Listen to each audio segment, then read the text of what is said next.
A service of KIBMradio.com, the Internet's home for an all-old-time radio.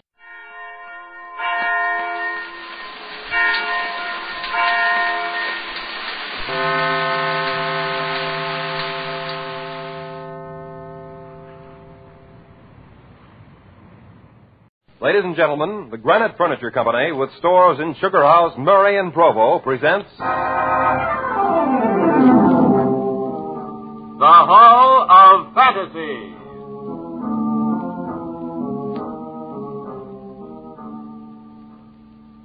Welcome to the Hall of Fantasy.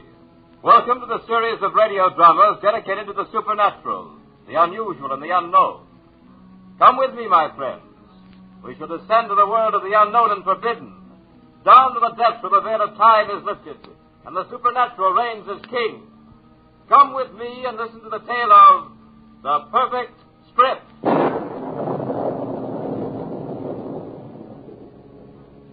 the Granite Furniture Company brings you the Hall of Fantasy. Listen now to original tales of the imagination and some of the classics of the supernatural as we take you down the corridors of the Hall of Fantasy to the mysterious realms of the unknown. These are stories of eerie and fantastic thrills brought to you by your friends at the Granite Furniture Stores. And now for tonight's story, an original radio drama by Bob Olson entitled The Perfect Script. It's inspiration, gentlemen. With a proper inspiration, anyone can write a perfect script. In this case, the inspiration is horror.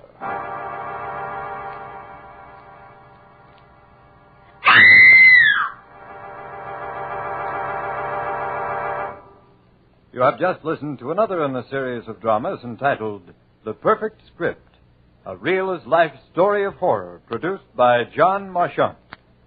Be sure to listen again next week for another premiere of another Perfect Script.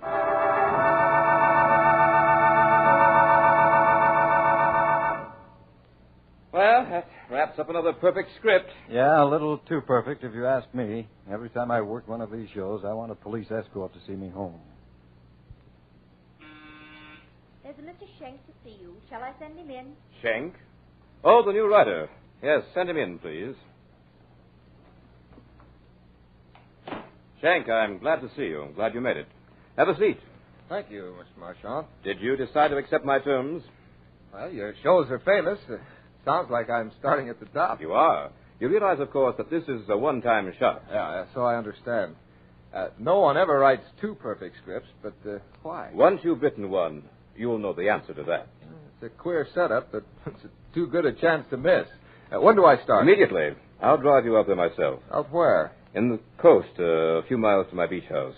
You will find it perfect for writing your type of script. Sounds okay to me. Fine. I'll order the car. Mr. Maine, call the garage and tell them to have my car ready in 5 minutes. I'll be up at my beach house. I'm taking the new rider. Just call the garage. I won't be back today. Now, shall we go? Sooner the better.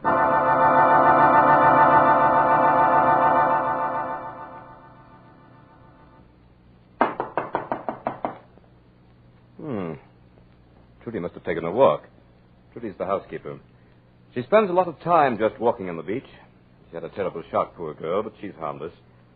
Well, it looks as if we'll have to let ourselves in.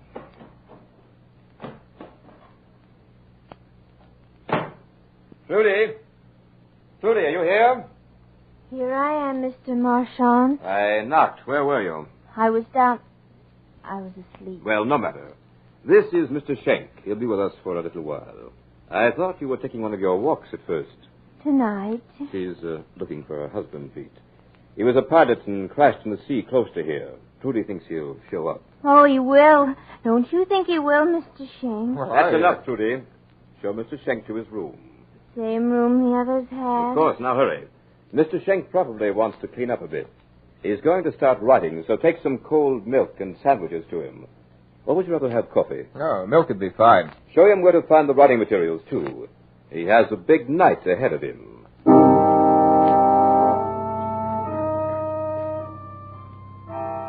I'm sorry to hear about your husband. It was just a forced landing. He walked away from 3 others. He'll come back someday. Yeah. Have you heard anything at all? Oh, yes.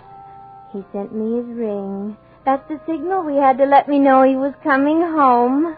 How did he send it, Trudy? The ocean brought it. The ocean? Yes, a little boy found it on the beach. You mean a ring was washed up on the beach? Some poor man was washed ashore. He had it on his hand. Probably a friend of Jack's. Many flyers were killed during the war, you know. Yeah, I know. So, this flyer was washed ashore. Didn't they identify him? No, he was in the sea too long. Did you see the body? They wouldn't let me. They said it was too horrible. I can well imagine. This is your room, Mr. Schenk. They all used this room. Who all used it? All the writers of Mr. Marchant's scripts. Well, it's a very nice room. Nice view of the ocean from here. I think I'll throw open this window and get some fresh air. Here's the clean linen, typewriter and paper, and here's the pitcher of milk. Thanks. Yep, this is sure a fine place to do a bit of writing. Mr. Schenk. Yeah, Trudy? I'm sorry you came here. Really? Well, I'm sorry if you don't like me, Trudy. I do like you. That's why I'm sorry you came.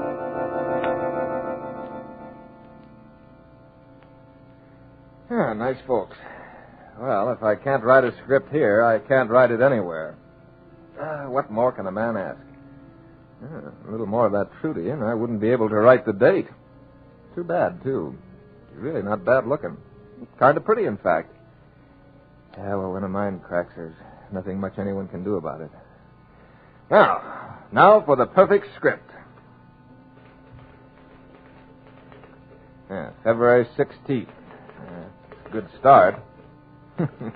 The Perfect Script by Peter Schenk. Yep, you're on your way. A Marchant production is a very auspicious beginning.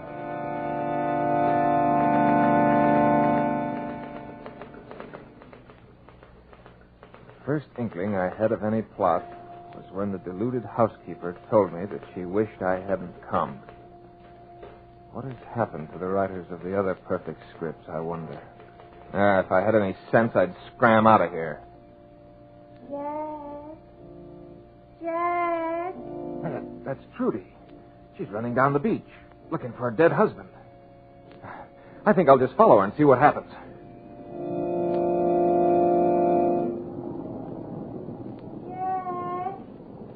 Jack! Trudy! Jack! No, Trudy, it isn't Jack. It isn't Jack. Sorry, Trudy. But he will come someday, won't he? Yeah, he will. Yeah, let's sit down a bit. This running in the sand is very tiring. Jack isn't dead, is he? Certainly not in your thoughts, Trudy. Well, you watch the sea a lot, don't you? I must watch the sea. I wouldn't want to miss Yeah, him. I know. I spend a lot of time watching the sea myself. Mighty indifferent, the sea. Well, Trudy, shall we start back? Jack won't come tonight. Maybe tomorrow night. Yeah, maybe the sea will give him to you tomorrow. You think so? Do you think he'll come back tomorrow? Tell me he'll come back tomorrow. Johnny said he'd never come back. Johnny lied, didn't he? Johnny? Who's Johnny? He's... Oh, here you are. Are you ready to get started on that script? Marchant, where did you come from? I say, shall we get started on that script? Yeah, as a matter of fact, I've already started. Hey, what was that? What was what? I saw the shadow of a man diving behind that sand dune. George. Trudy, be quiet. Trudy always imagines she sees things at night. I think you're having the same trouble, Schenk. That was just the moon shifting a new shadow across the sand. There's nobody around here closer than 5 miles. No, it was a man. It was a shadow, Schenk, nothing but a shadow. Yeah, okay, shadow. Mr. Marchant, I don't think Trudy was very happy to see me come out here. Why do you say that? Well, she told me she wished I hadn't come. What do you mean by that? Mean? How do I know what she meant? Trudy's always afraid someone's going to take her away from here before she finds her husband. Pay no attention to it. There's George again. Oh, you hurt me. I think we'd better get back to that script, Schenk. Are you ready? You know, on second thought, Mr. Marchand, maybe I can't cut it. Maybe I better try some other show at first till I get good enough for the perfect script show. Nonsense. You'll never be any more ready than you are right now. Yeah, I know, but... The script, Mr. Schenk, will be perfect. And you will write it.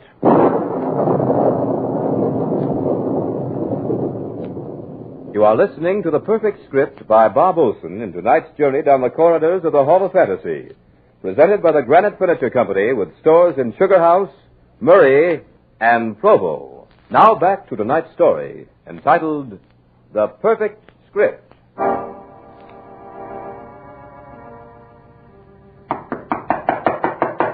Come in.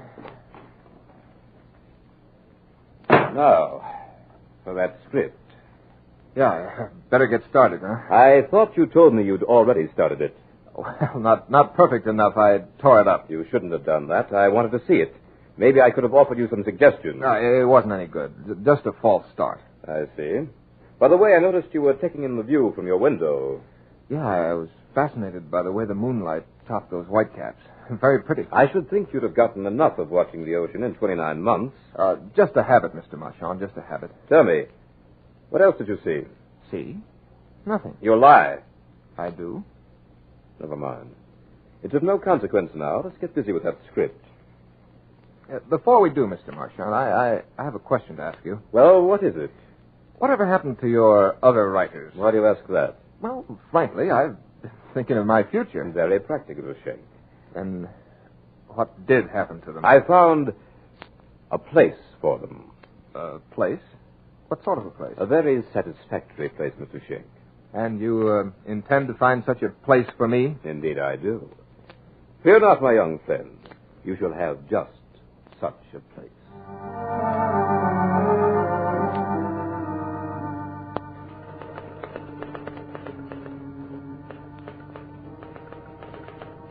Marchand is gone. Cards are on the table. Yeah, he's even bolted the doors. For some strange reason, I can't budge the windows or even smash the panes. I know he plans to kill me. To produce such a horror in this room that he'll have the actual passionate record of a terrified and dying man. But just how he intends to bring it about, I don't quite know. I've just poured myself a glass of cold milk. Yeah, but this I do know. This script is written by Peter Schenk, a very mediocre writer, but one with enough talent to find an enthusiastic audience in the Los Angeles Police Department.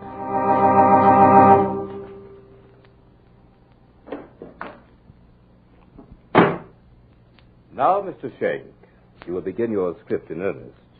And you seem to be collaborating in earnest. What's that in your hand, an Army 45? I am not a ballistics expert, Mr. Schenk. I must confess my ignorance.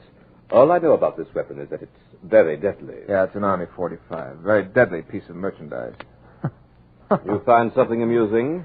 Yeah, I was just thinking, Mr. Marchand, what a dirty trick it'd be if I should let you kill me and make you write your own perfect script. Oh, I don't intend to kill you, Mr. Schenk. You don't? Then why the gun? This gun will keep you here until I'm through with you. I've no fear of anything I can live through, Mr. Marchand. Death is sometimes preferable. I have enough skill with this Army 45, as you call it, to make any movement on your part an extremely painful one. From there on, I have someone who might inspire the fear you spoke of.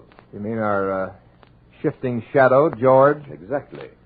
George has a cozy little apartment below ground.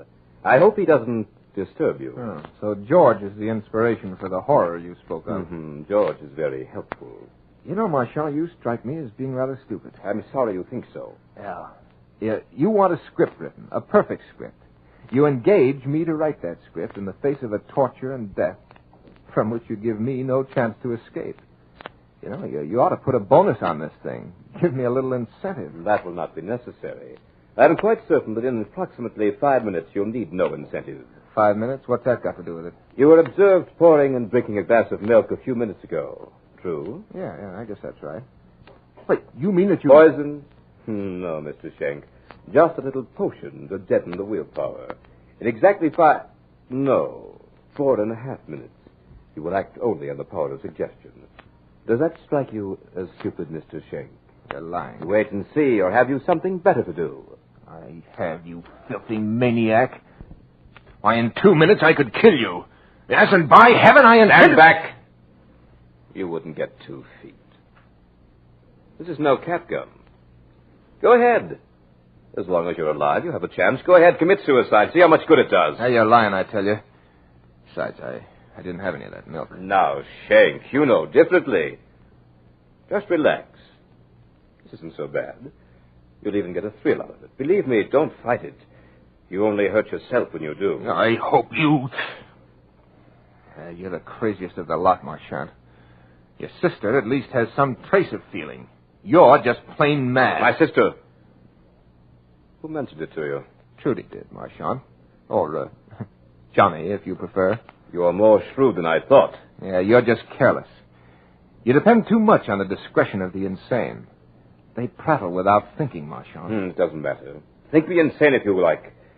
Maybe I am. You'd be, too, if you had to hide someone like George from the world. But it doesn't matter. As for Trudy, she's mad from heartbreak and shock. She could have been saved if... Yeah, if you'd let her. Yeah, but it serves your plans better if she isn't too bright. She's bright enough. She likes milk, too. You don't mean to tell me that you deliberately keep her doped No, out? she's insane, all right. But every once in a while, I can't depend on it. You hold a person's life at little value, don't you? She's the only one who can handle George. She wouldn't do it of her own free will, so I just help her to make up her mind.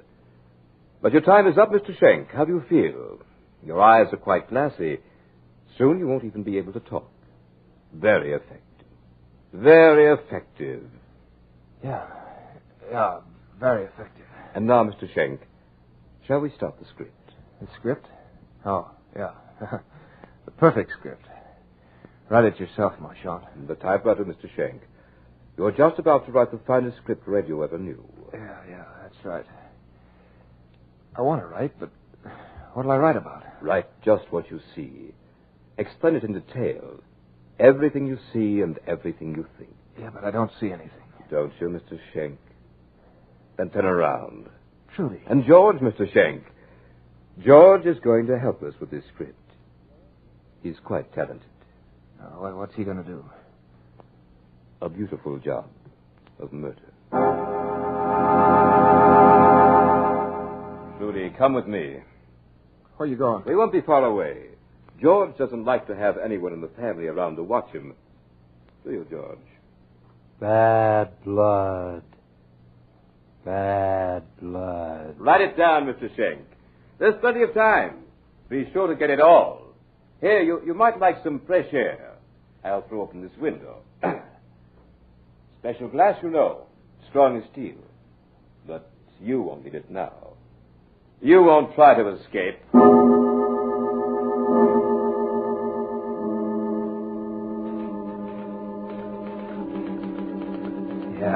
Yeah, I'm in the room with this monster. Marchand did open the window. Easy escape, yet I can't move. I can't leave this chair. I can't even cry out. Write it down. Write it all down. How my brain works like a trip hammer and my body does the bidding of a madman. It can't be happening. This is like a dream where you want to run and your legs won't move. George is just staring at me and muttering about bad blood. Yeah, he's staring with those wild eyes as if he were waiting for a signal. Now he sees it. It's Trudy at the window, holding a knife with a blade that looks razor sharp. It's meant for me. I have no will for anything but to stay here and write this cursed script. Yeah, of course it's perfect. Why shouldn't it be? It's a diary of a monstrous murder. I'll never get out of this chair. Will I experience pain? I don't know. The script couldn't be perfect if I didn't. I hope I do. I want to experience something that hasn't been willed on me by that insane Marchand. Trudy is handing the knife to George. Now she's pointing to me. George turns and faces me. He's walking toward me. Oh, why can't I do something to protect myself? Bad blood. George have bad blood. Everybody says George have bad blood. George need good blood. Then he be fine. No more bad blood.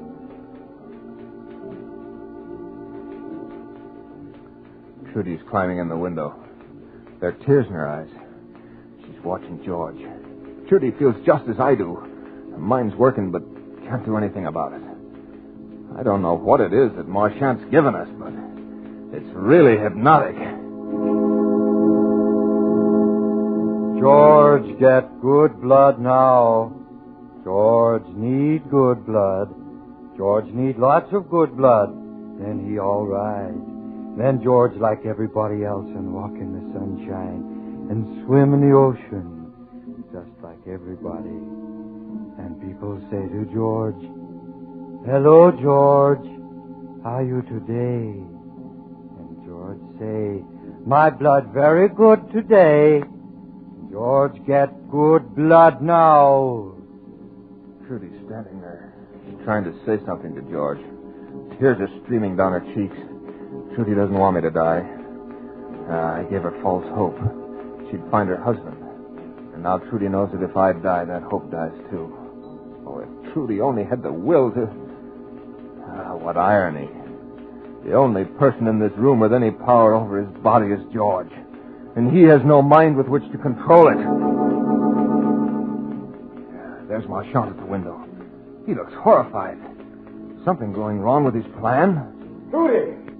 Trudy, get out of there! You know what George is when any of us watch him. Get out of there before it's too late!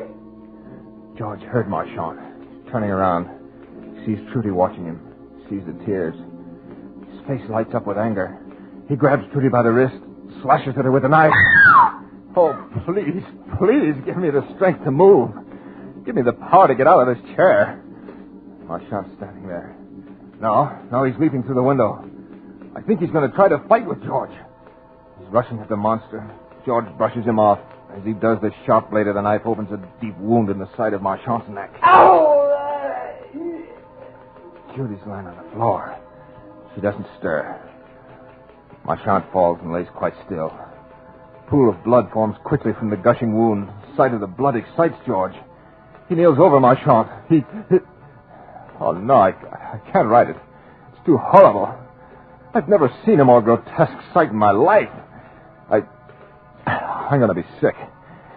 Now George is getting up. He's actually smiling. He sees Trudy on the floor, and he stoops to pick her up in his powerful arms. Strokes her hair, just as he did on the beach. His hands leave rich red stains on her face and hair. Now he's setting Trudy down tenderly. He turns towards me. Now George got good blood. George got Johnny blood. Johnny blood, good blood. Now George like everybody else. George blood very good today. I tried to say something, but didn't have the power. Perhaps that's what saved my life this time. George had forgotten about me in his exhilaration over getting Marchant's good blood. Yeah, Trudy's dead. No doubt about that. The knife had slashed her from just above the ear to the corner of her mouth. Trudy's dead. I can't help but think that now she'd find Jack at last. C isn't so indifferent after all. Oh, this night is interminable. The script soon will be finished. But Marchant will never produce it. Yeah. I had written it well. Couldn't help myself.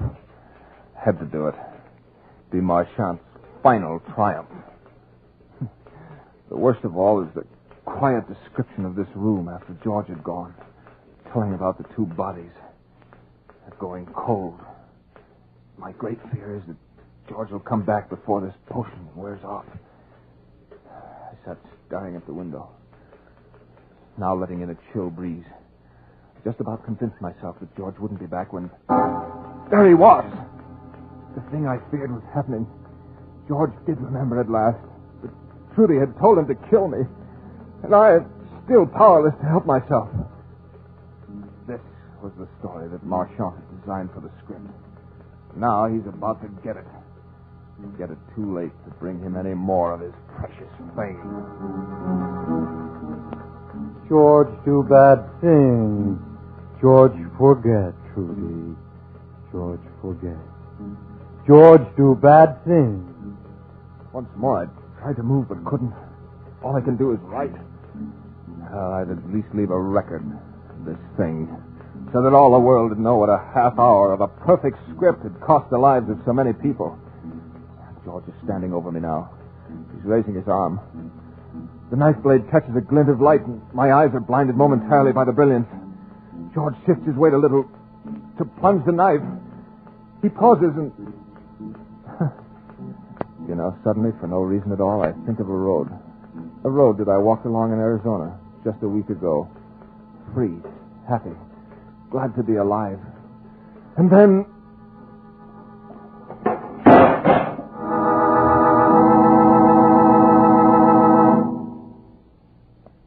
George, fine now.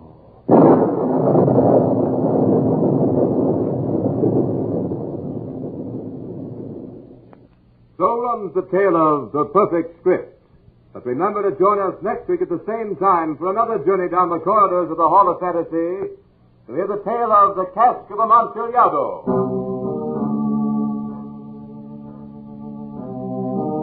Tonight's program was an original radio drama by Bob Olson entitled The Perfect Script. Heard in tonight's program were Richard Thorne as Marchand, Carl Grayson as Schenk, Beth Calder as Trudy, and Nelson Hall as George. Musical background was provided by Earl Donaldson.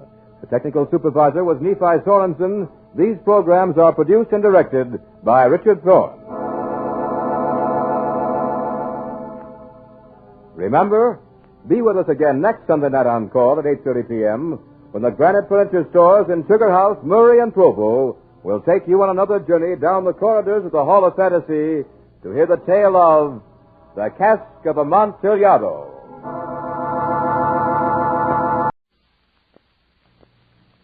Ladies and gentlemen, the Granite Furniture Company with stores in Sugar House, Murray, and Provo presents... The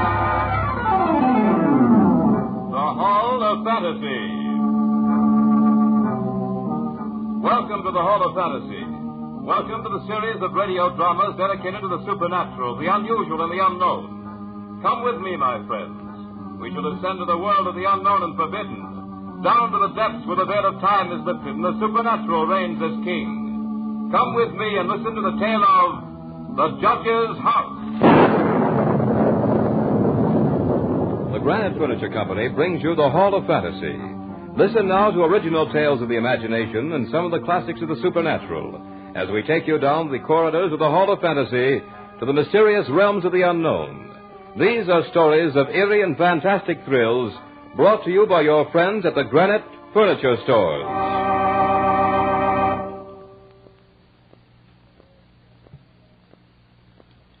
And now for tonight's story, a radio adaptation by Bob Olson of Bram Stoker's story entitled The Judge's House. Justice. Peace. How can we be certain of either when hatred burns unchecked, even beyond the grave? I am Malcolm Lane. This is my story. I want to tell it to you while there is still time. I watched them carry the parcels into the judge's house. Mrs. Whittam, whom I had engaged as my housekeeper for the next 3 months, was directing the activity. She was an amusing little character. I had to promise that she wouldn't have to stay in the house after it began to get dark.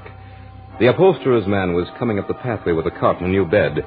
Mrs. Whittam had insisted on this one new piece of furniture because, as she put it... A bed that just hasn't been aired for 50 years is not fit for young bodies to lie on. And she was right, of course. But my head was too full of plans for study to worry about such details as my living quarters. As for the tales about the harsh old judge whose house this had once been, I had only a mild enthusiasm. He must have been quite a character, though, to make an entire village fear him and his house, even 50 years after his death. Mrs. Whittam was positive there was something about the old place, though she nor anyone else quite knew what it was.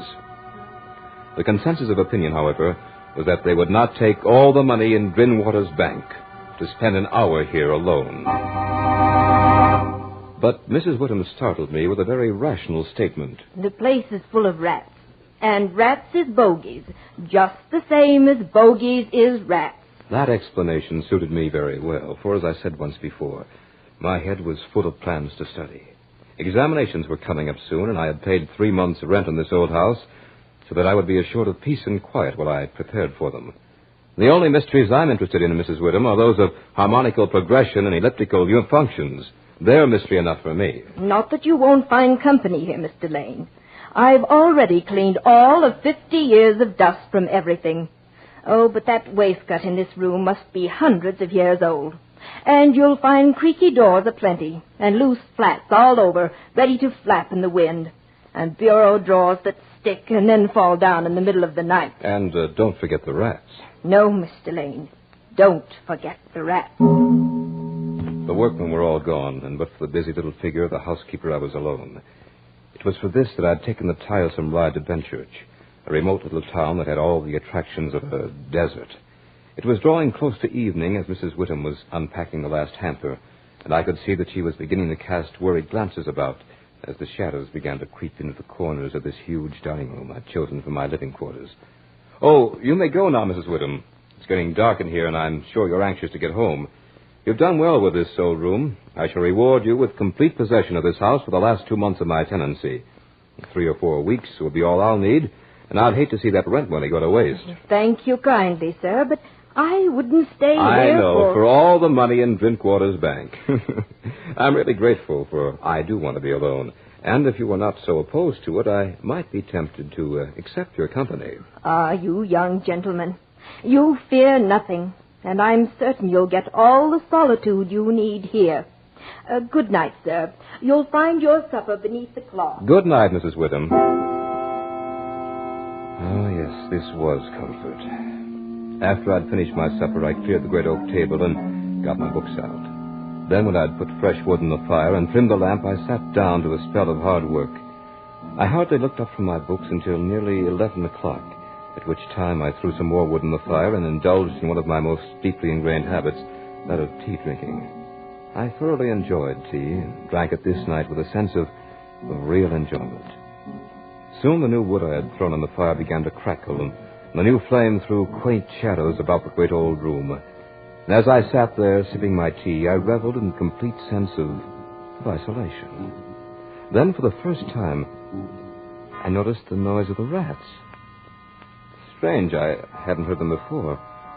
Maybe they're just getting used to me. But they're bold enough now. How busy they were. What strange noises they made. Up and down the old wainscot they went, and over the ceiling and over the floor, racing and gnawing and scratching. There were so many of them that I'd have sworn that if they set their strength to it, they could have carried the house away. I had a smile when I recalled the words of Mrs. Whittam. Rats is bogies, and bogies is rats. The stimulation of the tea gave me a sense of security, and I grabbed the lamp to take a good look around the room. Strange why such a beautiful old place should have been so neglected for all this time. The carving on the oak panels of the wainscot was fine indeed, and that around the doors and windows was of rare merit. I saw some old pictures on the wall next to the fireplace, but they were coated so thick with dust that I couldn't distinguish any of their details, even though I did hold the lamp high above my head. Now and then I would get a quick start as the light fell upon the old walls and disclosed the glittering eyes of a rat as he would stick his face out of a hole or a crack. In an instant, it would disappear with a squeak and a scamper. Another object that struck me as odd was the rope of a great alarm bell that hung in the corner of the room on the right-hand side of the fireplace. After my inspection tour, I sat in a high-backed chair that was near the fireplace and sipped from another cup of tea. For a while, I thought the noise of the rats would drive me to distraction, but that eased off and I became accustomed to it, the same as a person gets used to the roar of water when he camps beside a stream. Soon I was so engrossed in a mathematical problem that I forgot everything else in the world. But since the solution to the problem came stubbornly, I looked up and was surprised to see that the fire had fallen to a dull red glow. There was a sudden quiet, the strange hush that comes in the hour before dawn. I became aware for the first time that the noise of the rats had ceased. When it had happened, I couldn't remember. But something instinctive told me that it had been in the last few moments, and that it had been sudden. I looked up, and what I saw was a most amazing thing. For there on the high-backed chair sat an enormous rat, staring at me through deadly, malignant eyes. I tried to frighten it away, but it didn't stir. I made a motion as if to throw something at it. It only bared its teeth angrily, and its cruel eyes shone all the more bright. I'd grabbed the poker from the hearth and was going to kill the creature. But before I could reach it, that enormous rat jumped to the floor, and with a squeak that sounded like a consummate hit of the whole world, scampered up the rope of the alarm bell and disappeared in the darkness. Then, as if by a signal, the noise of the other rat started all over again. By this time, I gave up working my problem and bartered it for some much-needed sleep. It was Mrs. Whittam who woke me as she came in to make up the room. You're much paler this morning, Mr. Lane. I am? You shouldn't stay up so late with your work. It isn't good for you. But tell me, how did you spend the night? I was certainly glad to see you. Alive? Oh, yes, that was quite all right, Mrs. Whittam. The something didn't worry me too much. But the rats certainly held themselves a camp meeting. There was one that sat up in that chair by the fireplace and wouldn't go away until I chased him with a poker. It was the biggest old devil I've ever seen. Old devil? Maybe it was the old devil. I only meant Never that... you mind, sir. Many a true word is spoken in jest. Well, pardon me, Mrs. Whittam. I didn't mean to be rude. But the thought of the old devil himself sitting in that chair last night struck me as being rather funny. And it's a good thing you can laugh. But all the same, if I were to spend the night here tonight, oh, heaven forbid, I'd make sure I was ready for him. That night, the rats put on an earlier show, for their scamperings began almost as soon as I'd finished with my supper. The cursed creatures seemed to get on my nerves, and I sat there and puffed at my pipe. While they squealed and scratched and gnawed. They seemed to grow bolder by the minute. By now they were coming to the chinks and cracks in the wall until their eyes shone like miniature lamps when the firelight struck them. They'd even make bold sallies under the floor, and I'd have to frighten them away by pounding on the table with my fist.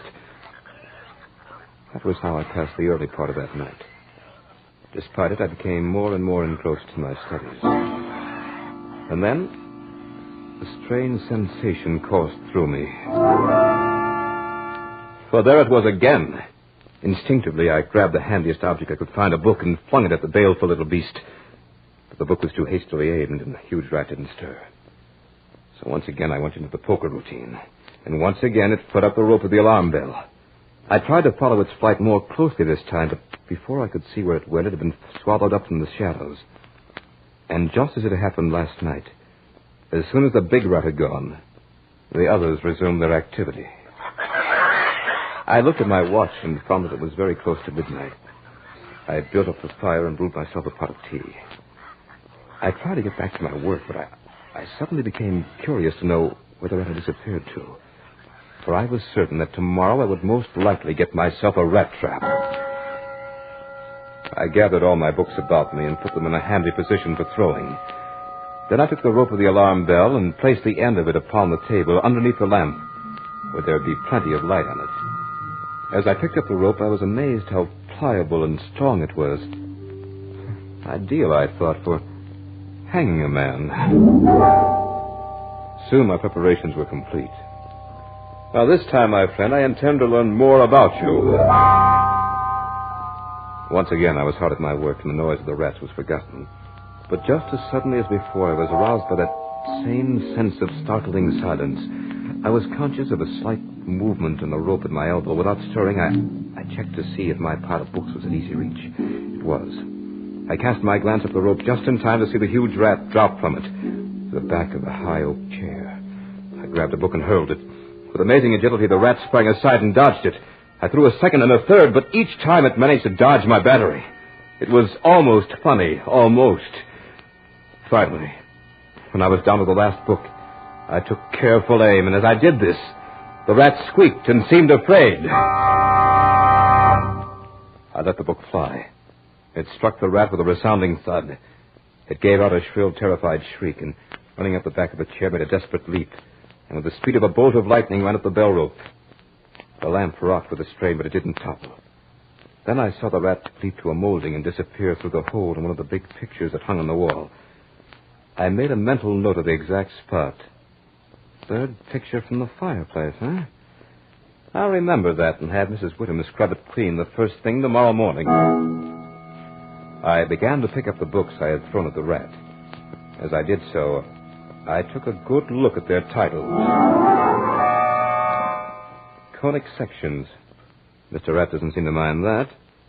Neither did this one on cycloidal oscillations. And this one on thermodynamics he dodged very neatly. Oh. Here's the book that got him. As I looked at the title of the book that had finally hit the huge rat, I could feel a pallor spread across my face. For the title of that book was The Holy Bible.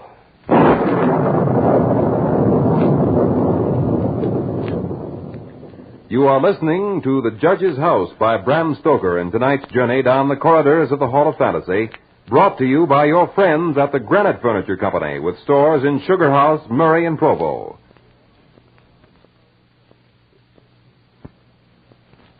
And now back to the story by Bram Stoker entitled The Judge's House.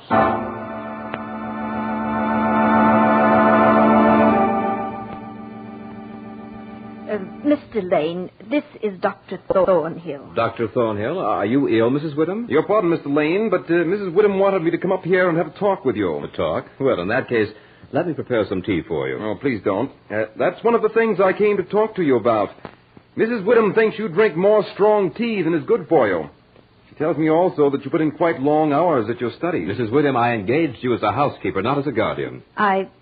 Oh, please, Mr. Lane, I didn't As a matter of fact, Lane, she didn't mean to have me talk to you at all. That was my idea. I see.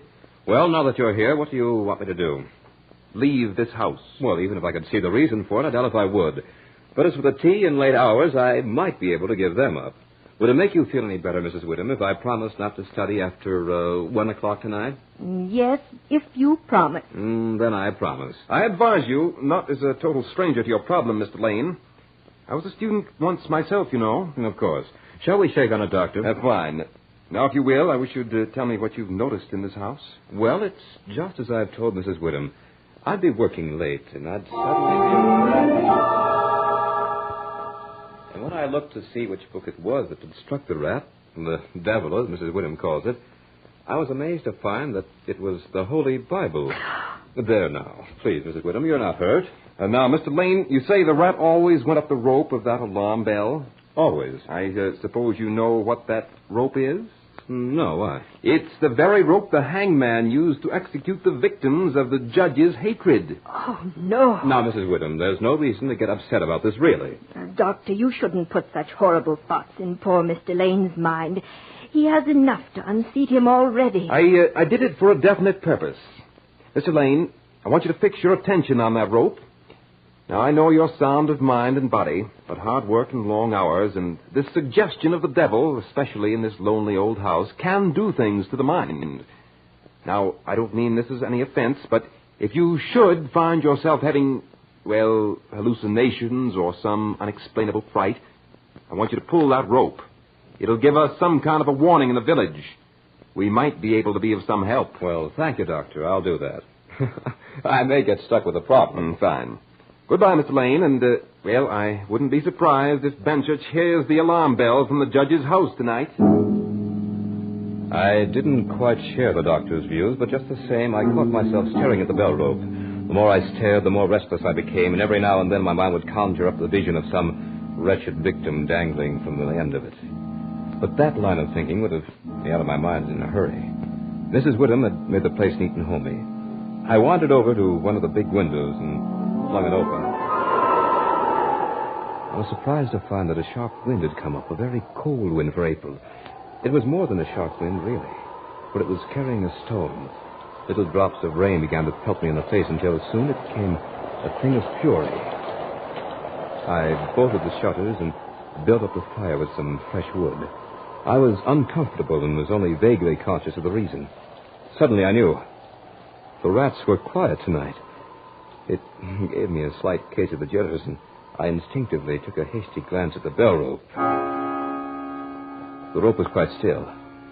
I wanted a hot cup of tea, but remembering my promise to Mrs. Whittam, I desisted. Instead, I sat at the great oak table and opened my books. Soon I had started a problem, and the noise of the rats began.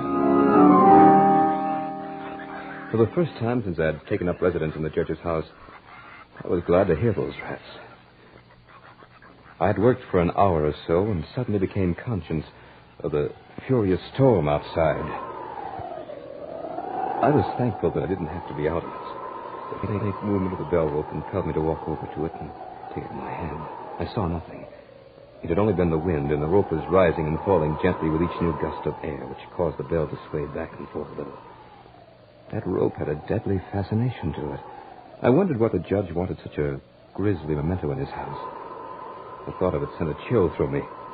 Or was it a thought? Didn't I sense a tremor along that rope? I couldn't be sure, but at that moment I remembered the picture. I walked over to the table, picked up the lamp, and approached the spot where I'd seen the picture the night before. I counted out the pictures until I came to the third one from the fireplace. Even before I raised the lamp, I could see that Mrs. Whittam had washed it clean as I had told her to do. Then what I saw gave me such a start that I nearly dropped the lamp. My knees almost gave way beneath me, and I was conscious of huge beads of perspiration that were forming on my forehead. Just looking at it made me tremble like an aspen leaf. The picture seemed fairly to leap out at me. For there, dressed in his scarlet and ermine robes with the judge, with his merciless, evil face, his sensual mouth, and a nose that was shaped like the beak of a bird of prey. His face had a cadaverous culling. It was a ghastly picture. But it was the eyes that really made me go cold. For those eyes were, and heaven help me if I'm going mad, those eyes were the exact duplicate of the evil eyes of the great rat. The picture had been painted in this very room. I began to compare the two, and as my eyes swept the room, they were suddenly riveted to the judge's chair. For there, with the rope hanging behind it, sat the huge rat with the judge's eyes, and the hatefulness was now intensified with a fiendish leer. Never did the wind howl so. This had to stop. I wanted some tea, but I didn't take any. The doctor had been quite right. My nerves must have been getting drawn pretty taut. Strange, too, because I never was in better health. Well, no tea. We'll substitute some brandy. Let's see now.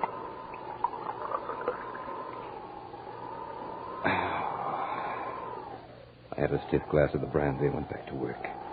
The rats were at it again, and I was glad to hear them, for they had become a sort of symbol of normalcy. The storm raised such a fury that I was unaware of anything else. But once, during a sharp, silent lull, I heard another sound, a faint squeaking noise. I listened for it again and soon detected it. It was coming from the corner of the room where the bell rope hung. At first I thought it was just the motion of the rope in the storm, but I looked up and saw something in the dim light that made me all the more positive that I was going mad. For there was the great rat, clinging to the rope and gnawing at it. I could see the lighter coloring where the bare strands were exposed. Just then the rat finished the job, and the rope fell to the floor with a thud. For a moment, the huge rat just hung there like a tassel. It was then that I realized what had happened. My only contact with the village was now gone. I don't know why, but I rushed to the lamp on the table, snatched off the shade, and ran over to the picture of the judge. A chill of horror went through me. But I think I must have expected what I saw. It seemed more like a confirmation than a shock. For there in the center of the picture was a great patch of brown canvas, as clean and as fresh as the day it had been drawn over the frame. And where the portrait of the judge himself had been, there was nothing. I heard a sound behind me. When I turned around, I really got the palsy. I suddenly became incapable of movement. I could hardly think. I had been prepared to see most anything, but what was there? For there in the judge's high-backed chair, with his black cap in his hand, his ermine robes fixed about him with a smile of triumph twisting his cruel mouth, was the judge himself.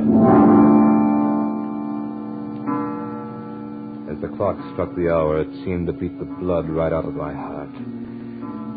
At the 12th stroke, the judge placed the black cap on his head and walked deliberately over to the place where the piece of bell rope lay in a heap on the floor. He picked it up and drew it through his hands as one would a valuable fur pelt. Then he began to knot one end, fashioning it into a noose. He tightened it and tested it with his foot. All this time he never took his horribly cruel eyes from my face. I began to feel trapped. For some reason I could barely move. I could only watch as he started to move along the table toward me. And then with a quick movement he threw the noose at me, as if to ensnare me in it. It missed.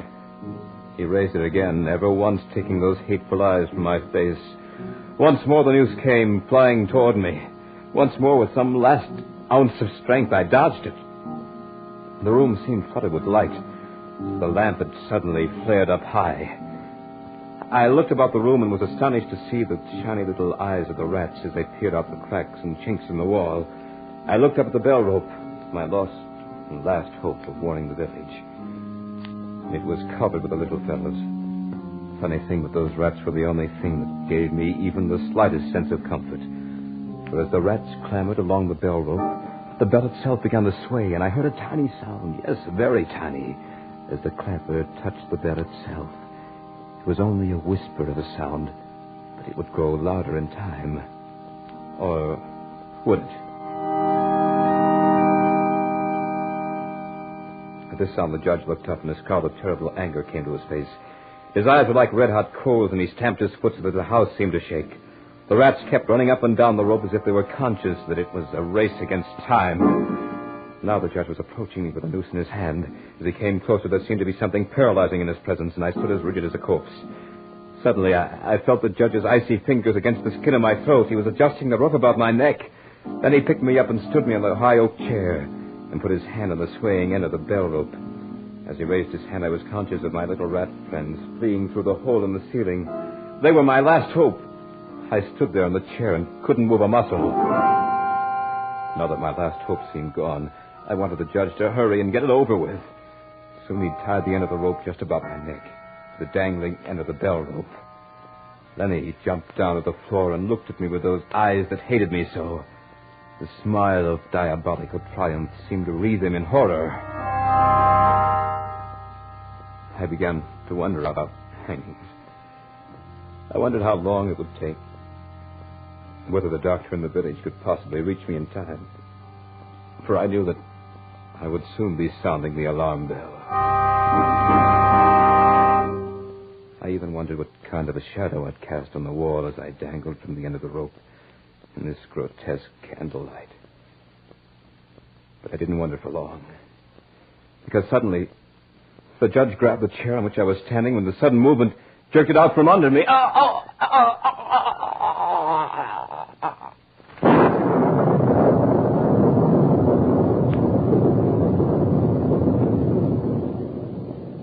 So runs the tale of The Judge's House.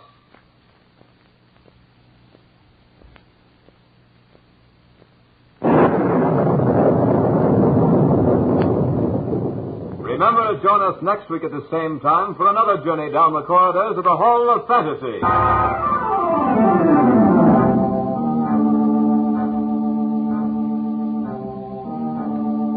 Tonight's program was adapted from the story by Bram Stoker entitled The Judge's House. Heard in tonight's program were Dick Thorne as Malcolm Lane, Beth Calder as Mrs. Woodham, and Mal Wyman as the Doctor. Musical background was provided by Earl Donaldson. The technical supervisor was Nephi Sorensen. This program was written by Bob Olson and produced and directed by Richard Thorne.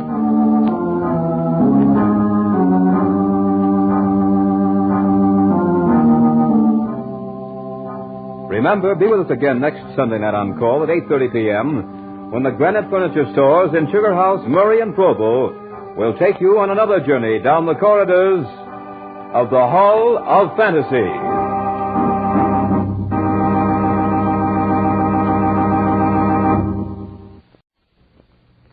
Ladies and gentlemen, the Granite Furniture Company with stores in Sugar House, Murray, and Provo presents The Hall of Fantasy.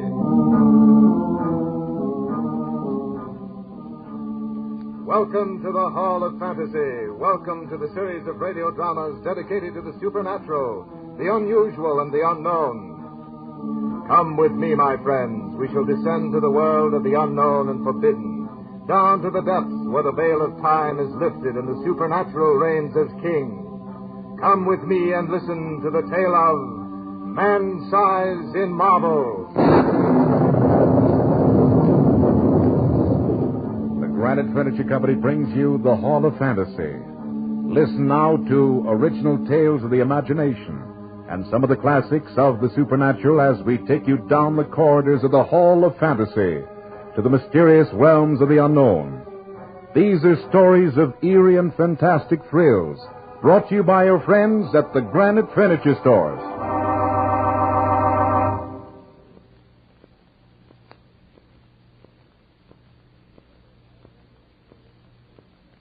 And now for tonight's story, a radio adaptation by Bob Olson of E. Nesbitt's story, Man-Size in Marble.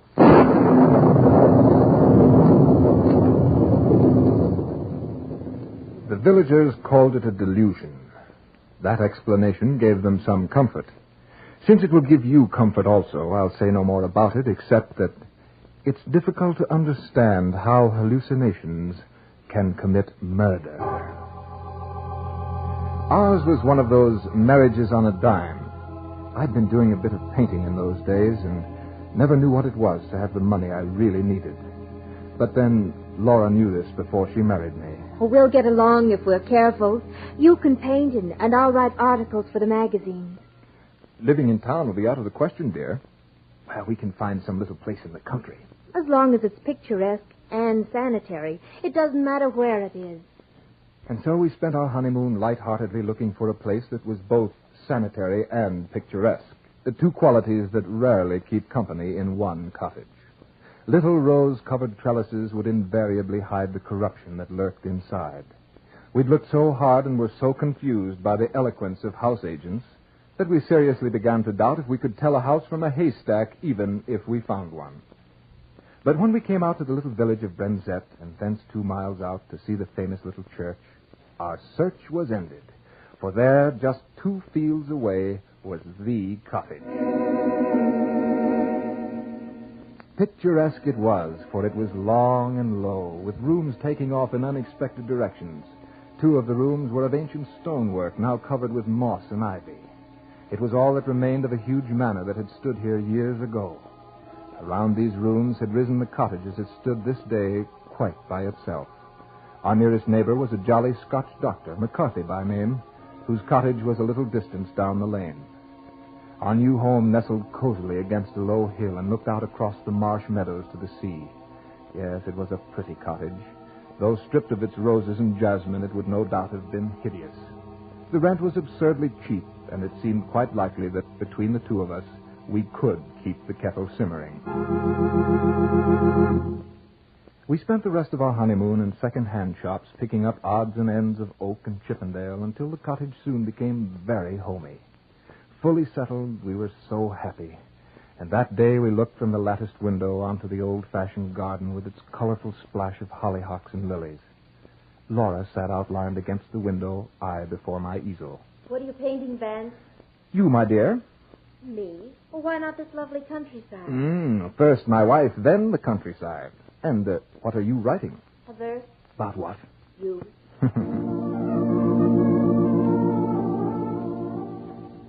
It was a gay life, the sort that only the quite humble or the very rich could enjoy.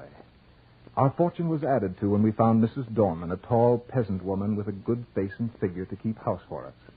Laura was delighted with her, for Mrs. Dorman was full of stories of the past, stories of the smugglers and highwaymen who dominated this part of England, cutting purses and throats with equal zest. Better still were her stories about the things that walked and the sights that one met of a starry night. They gave Laura a good deal of material for her articles. Old wives' tales, I called them. 3 months passed quickly. We hadn't had a single quarrel. That's why it startled me when on the return from a visit to Dr. McCarthy, Laura, who had always been so happy, rushed to my arms and buried her dark little head on my shoulder and wept. Laura, what is it? It's Mrs. Dorman. Well, what about Mrs. Dorman? She's leaving us. Leaving us? Well, what on earth for? She says that she must leave before the end of the month. She says that her niece is ill. But I don't believe her because, well, her niece has always been ill. She acted so queerly. Don't cry, Laura. You know, it's a terrible shock to see you cry. I might cry a bit myself just watching you. And you'd never respect me again. Oh, but it's serious. Those people in the village are so sheepy, and, well, if Mrs. Dorman leaves us without any explanation, no one will come and take her place. I just know it. Well, then we'll share the housework. But we'll have no time to earn what we need, and, we've been doing so nicely now. We'll have to work all day and rest only when the kettle's boiling. Oh, you exaggerate, Laura. We'll have less time, but there'll still be time. However, when Mrs. Dorman comes back, I'll have a talk with her. We'll come to some sort of terms. Tell you what, let's take a walk up to the old church. The church was large and lonely, and we enjoyed the stroll in the moonlight. The path that went through a wood and along the crest of a little hill was called the Bier Path, for the dead had been carried along this path to be buried. The churchyard was enclosed by a low wall and ceilinged by several large elms whose branches stretched out as if in benediction over the dead. We entered the old church from a long, low porch and through a heavy oak door studded with iron. Inside, the arches rose up into the darkness. We strolled up to the chancel where the fine colored glass windows let in faint hues of filtered moonlight. It gave everything a substance of shadow, even the gray marble figures of the two knights who lay there in full plate armor with hands upheld in everlasting prayer. You know, it's a funny thing. If there is any light in this church at all, it seems to shine on these figures. Who are they? No one knows. The peasants say they were marauders, bandits, that they were the scourge of their day. Does it give you kind of a strange feeling to know they used to live where we live now? I hadn't thought much about it. Has Mrs. Dorman told you the story? She doesn't know about it. She said the house was struck by a bolt of lightning. I heard it was the vengeance of heaven against their foul deeds. Funny how a pair like that would be given such an honored place in this little church. Well, the gold was good, no matter where it came from.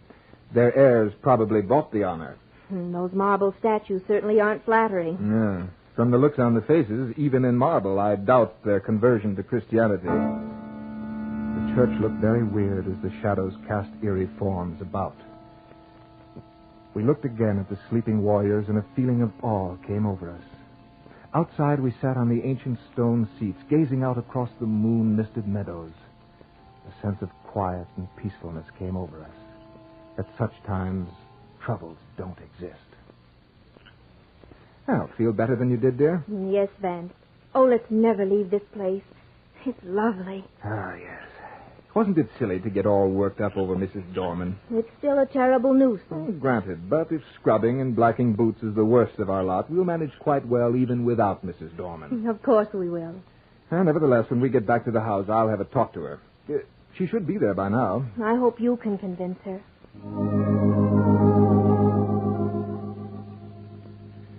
Mrs. Dorman, what's this I hear about your leaving? Well, I'd like to leave before the end of the month, sir. Well, aren't you happy here? Maybe you'd like a raise in your wages. It's not that, sir.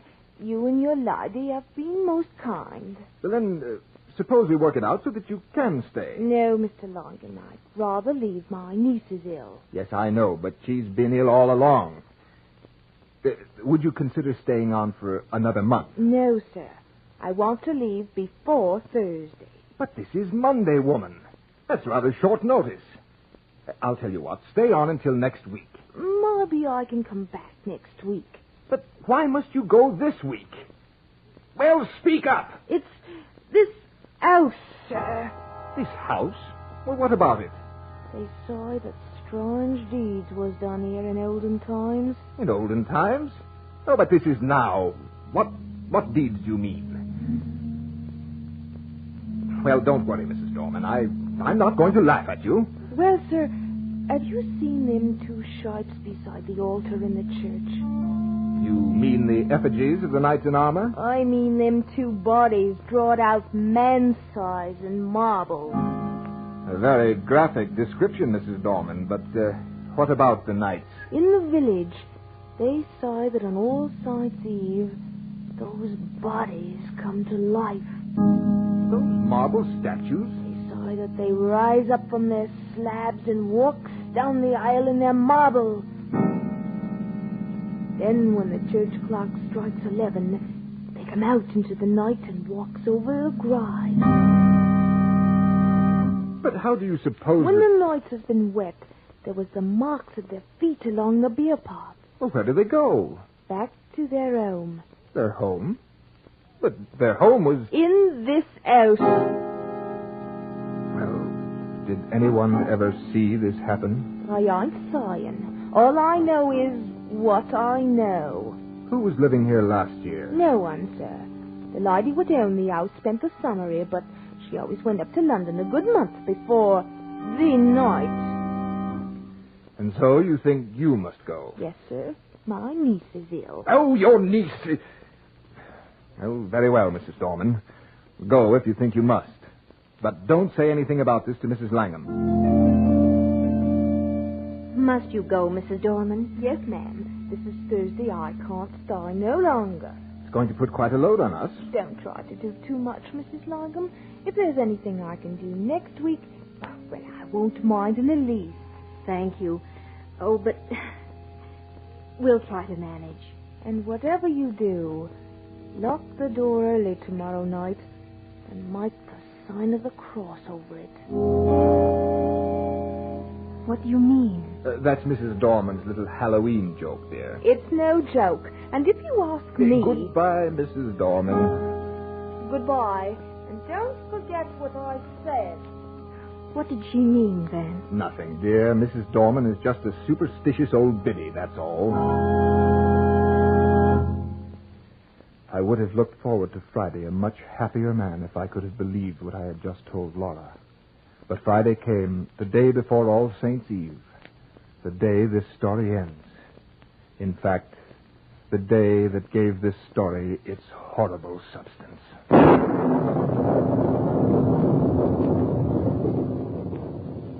You are listening to Man Size and Marble in tonight's journey down the corridors of the Hall of Fantasy, brought to you by your friends at the Granite Furniture Company with stores in Sugar House, Murray, and Provo. And now back to tonight's story, Bob Olson's adaptation of Man Size in Marble. I arose early that morning and had already built a rather smoky success of a fire when Laura came down as bright as the bright morning itself. We had breakfast and went after the housework. When the brushes and pails were silent at last, we set up and pails were silent at last, we set up and pails were silent at last, and spent one of the merriest days since our wedding. That afternoon we took a long walk, completely happy, and Laura sweeter than ever. I decided that housework was good for her. We watched the deep flame of sunset as it slowly faded to a dull gray, and then walked back to the cottage hand in hand without a word. Once inside, we sat in the parlor and seemed to settle into a deep silence. I thought it was a happy silence, and what I asked Laura had no particular significance at the time. You seem sad, Laura. I was surprised at her answer. Yes, I don't think I feel quite well. I've had the shivers, and it isn't cold, is it? No, unless it's one of those nasty mists that creep up from the marsh. There is no mist, dear. Doesn't seem to be at that. No mist. In that case, darling, you're not entitled to a chill. Sorry. Vance. Mm-hmm. Do you ever have a presentiment of evil? Don't believe in them. I do. When my father died, he was away in North Scotland. But the night he died, I knew it. Oh, forgive me, Vance. Come and light up the candles on the piano, and we'll play one of our duets.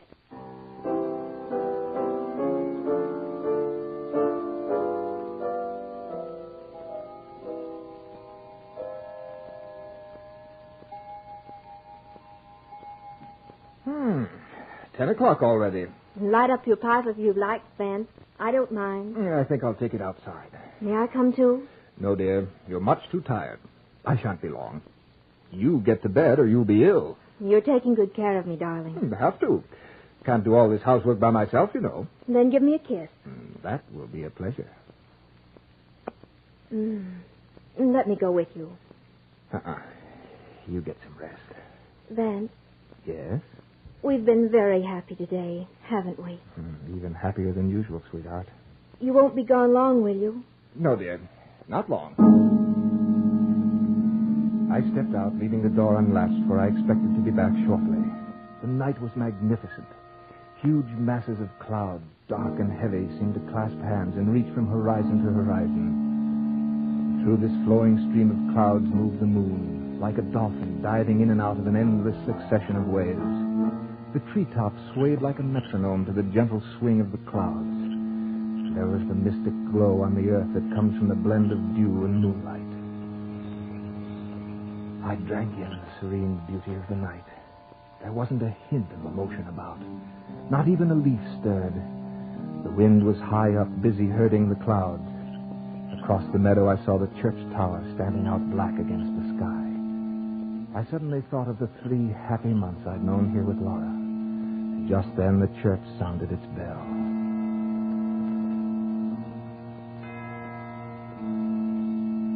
Hey, 11 o'clock. I should be getting back to the house. But first, I think I'll visit the church. I felt so happy and so very thankful. I wanted to take my gratitude to the old chapel that had heard the sorrows and the joys of its people for so many countless years. On my way, I passed our cottage and looked in the window where I saw Laura's dark little head silhouetted against the pale blue wall. She was very still. I decided not to disturb her. I turned down Beer Path. It was such a peaceful night that at first I was conscious of nothing. And then, suddenly, I became aware of a rustling sound that broke the stillness ever so gently. I stopped to listen. The sound stopped, too. I took another step and listened. The step seemed to echo my own. Well, if that's a poacher, he's a fool not to step more lightly. I left the Beer Path and took to the woods. The footsteps seemed to echo along the path I had just left. It was strange. Yes, it was strange. But then all night sounds are strange. I passed through the corpse gate and walked among the graves to the low porch of the church. The door was open. Did I leave that open? I'd hate to have the damp get in and ruin those fine old fabrics. I went in and was halfway up the aisle when suddenly I remembered. That bell struck 11 o'clock. This is the very day, the very hour when the shapes drawn out man's size in marble begin to walk. Once I did remember, it came on me with a shiver. And I was ashamed. And so to make up for it, I walked boldly to the altar. I did that because I wanted to tell Mrs. Dorman how peacefully the shapes had slept through the ghastly hour. And so with my hands nonchalantly shoved into my pockets, I passed up the aisle. In the dim gray light, the other end of the church looked it looked larger than usual. The arches above the 2 tombs seemed to have grown too. At that moment, the moon came out from behind a cloud, and in the ghostly beams of light, I saw the reason. They're gone. I steadied myself. It's some fool's practical joke. They can't be gone. I'm not in the right place. It's too dark to see here clearly. Yes, that's it. I took a newspaper from my pocket and lit it with a match. It flared up brightly. The confirmation was sickening. The bodies drawn out man's size in marble had actually disappeared from the church. Suddenly I was gripped with an indefinable horror. It was an overwhelming certainty of finished calamity. I threw down the torch and dashed down the aisle, out the front door and into the night. They're gone! They're gone! Help me, someone! The bodies! They're gone! Settle down, man. Let go of me, you fool. The marble figures have gone from the church. They've disappeared, I tell you. Hey, they know. You've been smoking too much. Smoking and listening to old wives' tales. But, Doctor, I've seen the bare slabs with my own eyes. They're gone, I tell you. We'll come back with me. I'm going up to the Palmer's now. His loss is sick. We'll have a look into the bare slabs. Well, you can go if you like. I'm going home to Laura. Rubbish. I'll never permit it. You can't go around all your life as saying you saw a slab of marble in vitality. You can't do it, man. I'm not going back there. Then you want that you should be a coward? Coward? No, but... I coward. I can help you if you didn't go down with me. Oh, all right. Come on. No, here we are at the church. Come in with me. I'm coming. Oh, what have you got your ears closed for? Here, I'll strike a match. No, look there. What have you had to drink, man? I opened my eyes, and what I saw made me absolutely mad. A huge black screen dropped across my reason. For there on the cold gray slabs were the 2 grotesque shapes in their marble. Dr. McCarthy, I simply don't know what to say. It must have been the light, or maybe I have been working too hard. Yes, I was sure they were gone. I'm quite aware of that. You'll have to do something about that brain of yours. But wait. Look at this hand. What's wrong with it, Doctor? It's been broken. There's a finger missing. Finger? But the last time I saw it, it was perfect. Someone may have tried to remove it. That can't be right. My impression was that they were gone. Completely disappeared. That was too much tobacco and painting. Perhaps. Well, come along, Dr. McCarthy. My wife will be getting anxious. I told her I wouldn't be gone long. Well, I should be going off to the Palmers. I'd appreciate it if you'd come on to the cottage with me and drink to my better senses. Or confusion to all ghosts or something. Well, it's pretty late, no. I had to see a lot of people tonight. I could go to the Palmers tomorrow. All right, I'll come with you. I believe I needed the sensible old doctor more than the Palmer girl did. You've had an illusion, man. Nothing more than an illusion. Yes, I fancy you're right about that, Doctor. Yeah, but it was a most amazing one. Dr. McCarthy then went into a dissertation on ghosts and apparitions as we walked on up to the cottage. When we reached the garden path, I was a little puzzled by the bright light that was streaming out the front door. Soon I saw that it was wide open. Had Laura gone for a walk? Well, come on in, Doctor. We'll find Laura and then pour ourselves a drop of whiskey. Good. The house was ablaze with candles. Laura had not only lit the wax ones, but there must have been a dozen other sputtering, glaring tallow dips stuck all over the room in odd little places. Laura, we have company. Oh, Laura! I wonder if she went out for a walk. Laura! Vance! Yes? Look. Where? Laura! There in the little recess of the window I saw her. What had she been doing there? Looking for me? But the doctor said it before I quite dared to. Someone's been in this room. Does Gina belong here? Who? Who? Laura didn't move. Her mouth was drawn and her eyes were wide open. Very wide. She looked as if she'd heard a footstep behind her and turned to meet... What? I passed my hands over her eyes. They saw nothing. What had they seen last? The doctor moved toward her, but I pushed him aside as if I were afraid of what he'd say. And then I took her in my arms.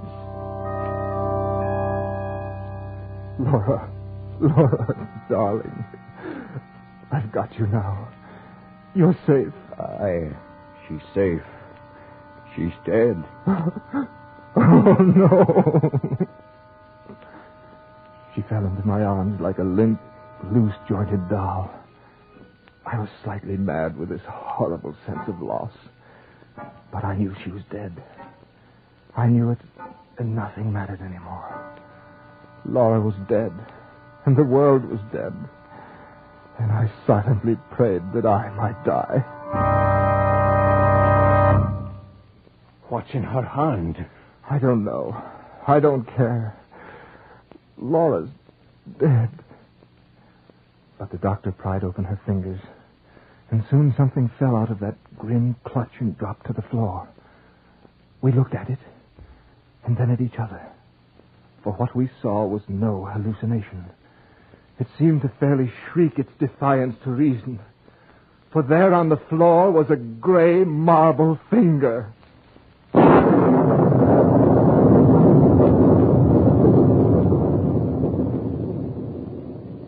And so runs the tale of Man-Size in Marble.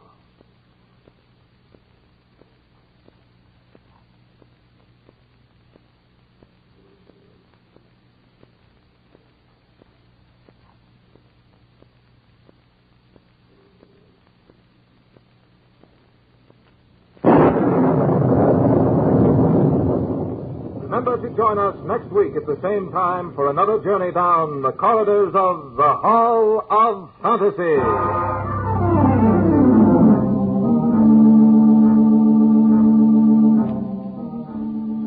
Tonight's story was adapted from the story by E. Nesbitt entitled Man-Size in Marble. Heard in tonight's program were Carl Grayson as Vance Langham, Beth Calder as Laura, Phyllis Perry as Mrs. Darman, and Archie Hughley as Dr. McCarthy. Musical background was provided by Earl Donaldson. The technical supervisor was Nephi Sorensen. This program was written by Bob Olson and produced and directed by Richard Thorne.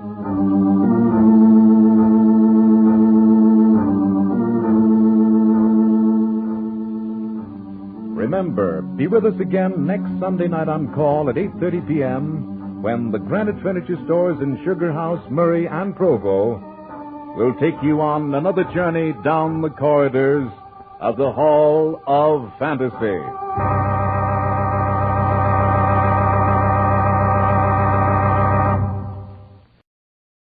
And now, the Hall of Fantasy. Welcome to the Hall of Fantasy. Welcome to the series of radio dramas dedicated to the supernatural, the unusual, and the unknown. Come with me, my friends. We shall descend to the world of the unknown and forbidden, down to the depths where the veil of time is lifted, and the supernatural reigns as king. Come with me and listen to the tale of the Castle of Lavoca.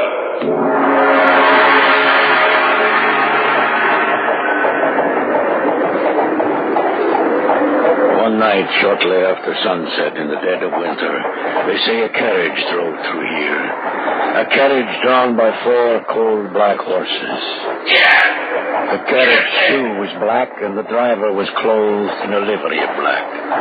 He whipped the horses and drove them as if his life depended on it. Get up, man! Get up! No one saw who rode inside the carriage, but on his heels there ran a pack of snarling, howling wolves. He said that Drago, Baron of Lavoca, was going to make a pact with Satan himself.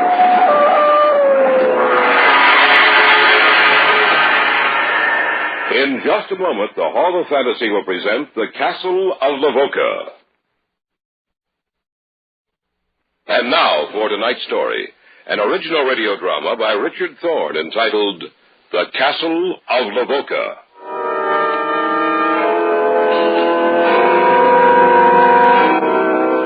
We were on vacation in Europe. It was a warm summer's day. Doris and I had cycled out from town, intending to find some inn along the way at which we'd spend the night. What time is it, Grant? Let me see. It's about 4:15, Doris. I think we'd better find some place to stay before it gets too late. Well, according to the map, there should be a little town about a mile away from here. Grant? Yes, dear? Look, over there. Where? Right over there. Hey. Why, it's an old feudal castle. That's just what it is. Hey, let's stop a minute. Right. Well, will you look at that? Oh, I've never seen anything like it. It looks like like history come to life. A walled fortress. Look at those 3 towers rising up from the walls. Oh, the whole thing seems to have been built in the form of a triangle.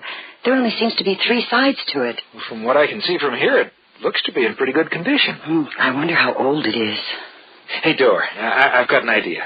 It's too late tonight, but why don't we find the inn and then tomorrow morning see if we can't go through that place? That sounds pretty good. As a matter of fact, I wouldn't mind spending a day or 2 around here. It's beautiful country. Well, I say we do it. What about you? Oh, you twisted my arm.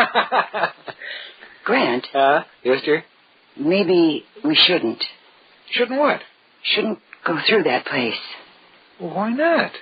I don't know. It's just that suddenly I felt cold inside.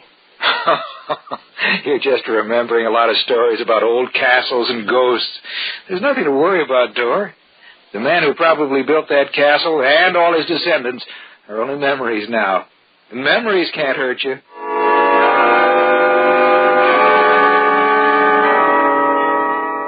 When we had first sighted the castle, I was quite surprised, because there was no indication of its existence on the map I carried.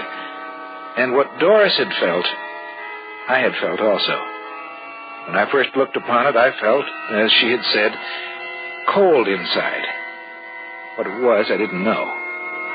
But that feeling had passed, and the only feeling I had was one of enthusiasm for the adventure that was to come the following day.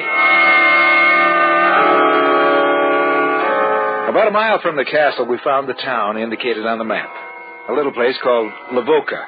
It was no more than a village with a population of a few hundred. The inn was on the other side of the town, and as we pedaled through, the townspeople looked at us curiously. It took us only a few minutes to reach the inn and to enter it.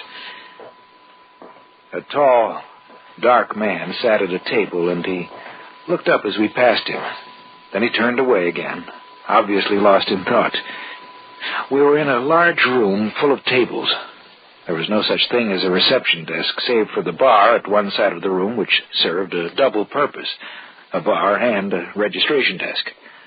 A large man with pounds of extra flesh stood behind it. Are you the proprietor? Do you understand English? I do. I was afraid... But I wouldn't. It happens that I do. Well, we'd like a room for 2 or 3 days. I hope you have something. All of my rooms are empty save one. It is occupied by the man you passed on your way in. I would be able to accommodate you. You are American? Yes, that's right. I'm surprised to see you with the world so close to war. We won't be in this one. Perhaps. I do not have many visitors these days. The hospitality of my inn is offered to you. If I may be of service to you while you are here, please let me know.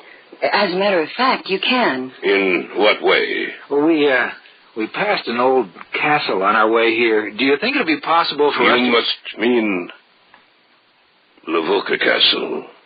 Why, don't know its name. It's laid out in the form of a... triangle. Yes. Yes, I know the castle. It has a particular significance to the people of this area. Well, can you tell us anything about it? Later. After you've had the evening meal, you shall hear of it. Come. I shall show you to your room.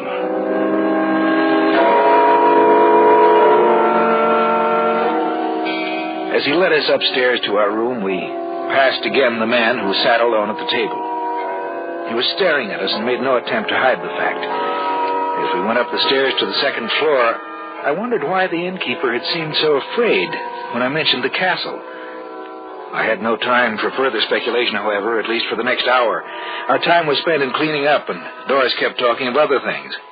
Well, I'm ready to go back downstairs, Grant. What about you? Hey, look at the sunset, Doris. Oh, it's a beautiful sight, Grant. Grant? Yes? Look where I'm pointing to. Isn't that Lavoca Castle?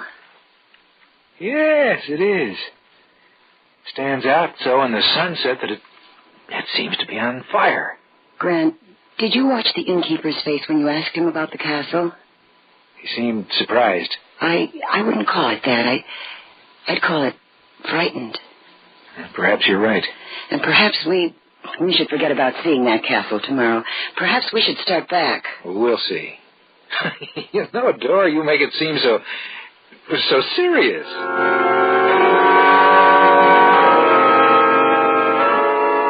We stood there by the window, looking out at the medieval structure that stood there at the base of the mountains. That afternoon, when we had first seen the castle, it had seemed to be a beautiful relic of a dead past. But as we watched it, bathed in the redness of the setting sun, it seemed to be a mass of molten rock. Little by little, the sun slipped down, and the gray shades of dusk moved out towards the castle, advancing slowly, covering the walls with the dark shadows of night. And then it was gone from our sight, swallowed up in the darkness. I had a fantastic thought for a moment that Lavoca Castle was the dwelling place of death. The meal was excellent, and we were both quite hungry. At length, it was over, and our host walked over to us. Some brandy, perhaps? Not for me. You? Or perhaps later, not now. If you do not mind, I shall join you. Yes, of course. You say you wish to know about Lavoca Castle. Would you object to another at this table? I mean, another besides myself. Well, no, of course not. Marek? Yes? Marek, come here. What do you want? They desire to know of Lavoca Castle. There are strangers here? Yes, you must have seen us come in this afternoon. You were sitting right over there at that table. Oh, yes, I remember. Please, sit down, won't you? Thank you. Yes, I know of the castle. Perhaps more than anyone. But we'd like to learn some of its history. I will tell you the story. Then we shall see whether you are still interested in Lavoca Castle. The castle was built centuries ago, sometime in the late 1600s. It was built by Drago, the first and only Baron of Lavoca, a man renowned for his cruelty and his prowess in the arts of war.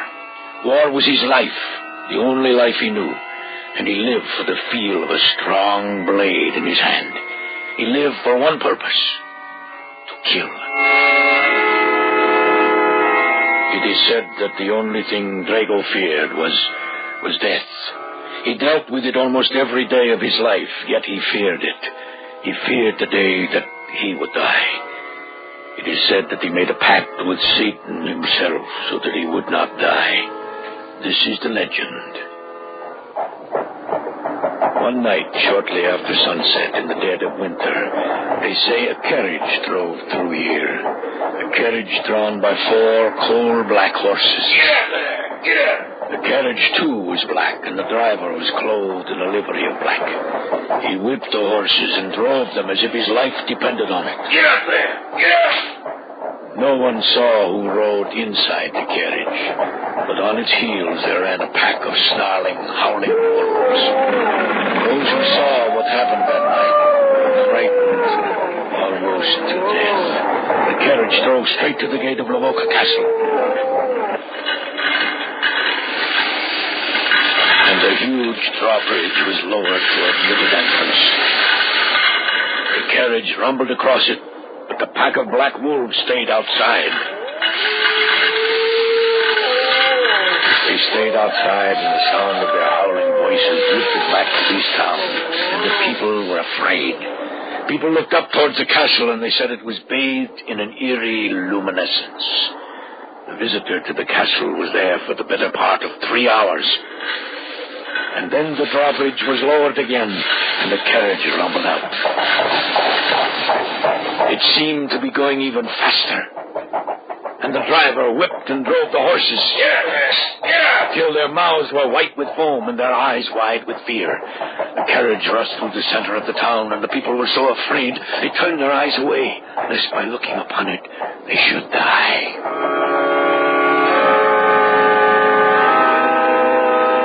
There were those who said they heard the sound of a crying baby coming from inside the carriage, but they thought they were mistaken.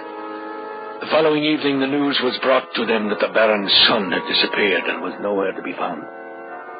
And as the man stood before them, telling the townspeople of what had happened, the shadows grew together in the night, and from the distance they heard...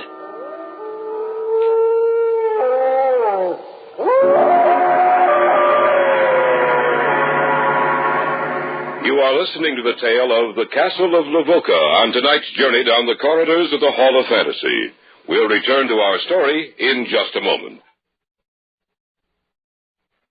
And now back to tonight's story, entitled The Castle of Lavoca. We sat there around the large oak table and listened to a story so fantastic it defied description. There were 4 of us in that room, the innkeeper, Doris, and myself, and Mark, the storyteller. He continued with his story.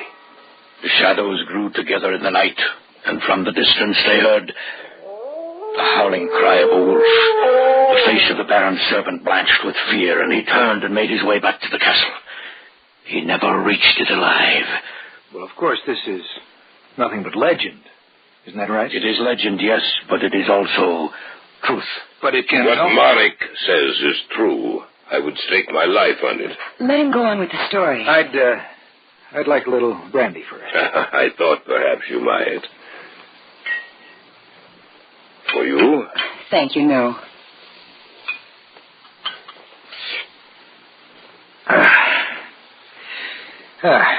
Now then, Go on with your story. By your leave. As I said, they found the servant outside the castle gate, and there was a great uproar about his death. But the Baron issued an edict that it was never to be discussed. And of course the people obeyed him, for by now they lived in superstitious fear of the Baron. I must add that the night the carriage appeared, that night the Baron's son was carried away. The war began.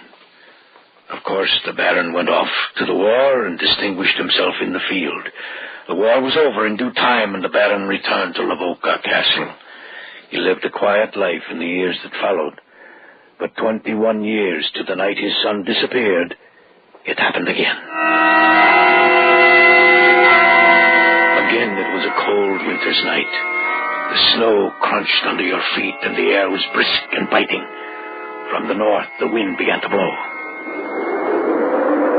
Then, from out of the night, the carriage appeared again. It was exactly the same as that which had happened 21 years before. Get there! It was the same driver, the same carriage, and it even appeared to be the same horses. It flashed through the town and up the road leading to the castle, and in the back of it, the devil dogs ran, snarling and howling. Until the carriage rolled into the castle, and they sat outside as they had a generation before. But it was not for long, for in a few minutes the carriage appeared again. There was no doubt about it this time, for very clearly the townspeople heard... No, let me go! Let me go! In the name of...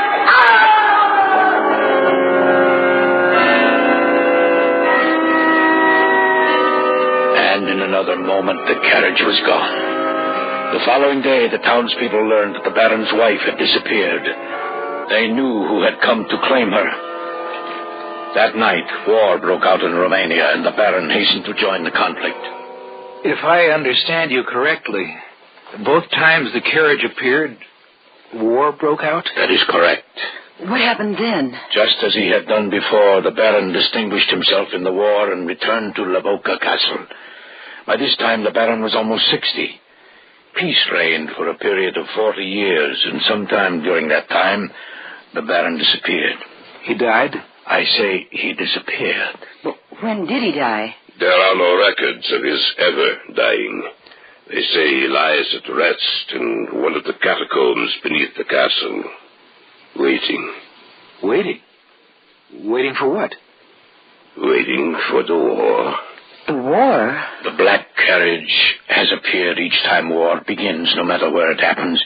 And in each war there has been a report of a man who calls himself Baron Lavoca, fighting in the battles. That's fantastic. Call it what you will, but when the last war began, the carriage appeared and drove straight up to the castle. I was but a boy then, and I saw it with my own eyes. The night before that, we heard the wolves. Each time the carriage appears, the wolves appear the night before to warn us of its coming, to let us know we should guard ourselves. Now that you have heard the story, do you still wish to visit Lavoca Castle? No. Yes.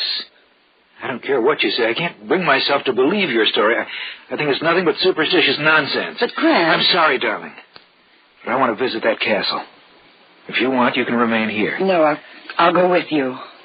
What about you, Mark?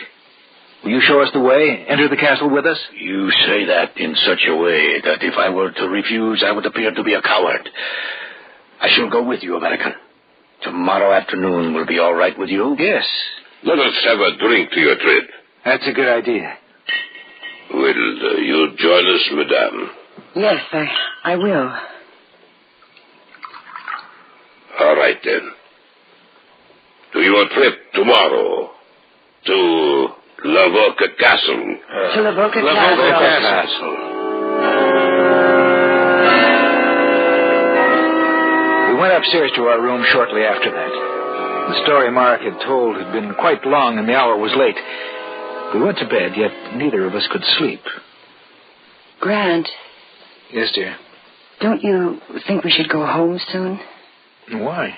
Well, how long have we been over here? Since the middle of May. Well, this is August 30th. I've seen enough of Europe. I want to go home. I think 3.5 months is enough time to spend. Well, all right, Dora. When we get back to Murat's, we'll make arrangements to go home. Good. About tomorrow. What's that? What? I heard an animal outside. Oh, that was just a dog, Dora. Go to sleep. All right. Good night. Good night.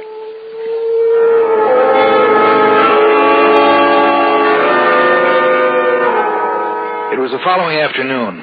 For some reason, we hadn't been able to get started until late in the afternoon. It was after 3 o'clock when we started out. We discarded our bicycles in favor of horses, which Mark had been able to procure for us. The trip up to Lavoca Castle was uneventful, and within an hour we stood at the edge of the drawbridge, looking into the courtyard. Shall we go across? Of course. It doesn't show any signs of age. It has been perfectly preserved. I'll take you on a tour of the inside. We can leave the horses here. I'll give you a hand, Doris. That's all right, Grant. I can manage. All right. Now, just follow me. Marek led across the courtyard and into the gray building. The huge wooden doors were slightly ajar at the entrance, and with an effort, Mark pushed them open and led us inside. We were in a huge hall, which must have served as both a reception hall and a dining place. From there, he led us into the Baron's chambers, his wife's, which formed 2 sides of the massive triangle. Members of the retinue must have occupied the 3rd side of the triangle. We visited each of the 3 towers, which looked out across the countryside, giving a clear view of anything approaching. And then Marek led us down into the cells beneath the castle. Coming finally to another stairway, he turned to me. This leads down into the catacombs. Well, let's go down and take a look at them. Perhaps we... Oh, nonsense, Dor. We both have flashlights. I see you brought a gun, Mark. Nothing could hurt us. Let's go. All right. Oh, it seems colder down here. Yes, it does. I shall show you where they say Drago is sleeping. What time is it, Grant? Well, it's 7:30. Yes, we have been in the castle for several hours. We have been down here in the lower sections where there is no light for over an hour. I shall show you the Baron's resting place, and then we shall return to the inn. This is the chamber where he sleeps. Oh, Grant, there is someone in here. But this isn't a joke, is it, Mark? I have never been down here before. It is no joke, as you call it. I want to have a look at him. No, Grant, don't. I can't believe it. This man seems to be sleeping, yet he's not breathing. Let's get out of here, Grant. All right. I've been nervous ever since I heard that dog last night. You say you heard the dog? Yes. There are no dogs in this area. No animal will come within miles of the town and castle. The animals fear it. That was no dog you heard last night. You mean? We have no time to lose. We must get out of here. Follow me. Yes. It was the warning you heard. I knew we shouldn't have come. Don't worry, Dor. We'll get out of this. I wish I felt that sure. The horses are out in the courtyard. It won't be long now. The horses are on the other side. They're gone. What are we going to do? Be quiet.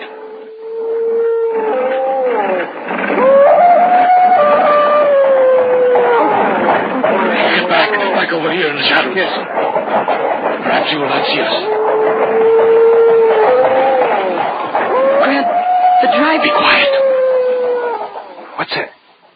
What's that noise? I don't know. The driver's pointing to the doorway. Oh. Grant. It's the Baron. Baron Lavoca. He's walking towards the carriage. Quiet.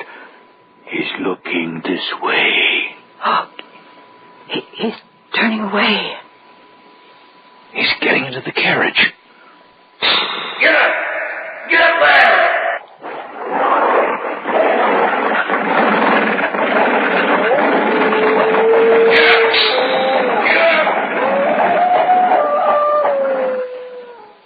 Before our eyes, the carriage wheeled around the courtyard, and then thundered across the drawbridge and out into the night, followed by the snarling wolves.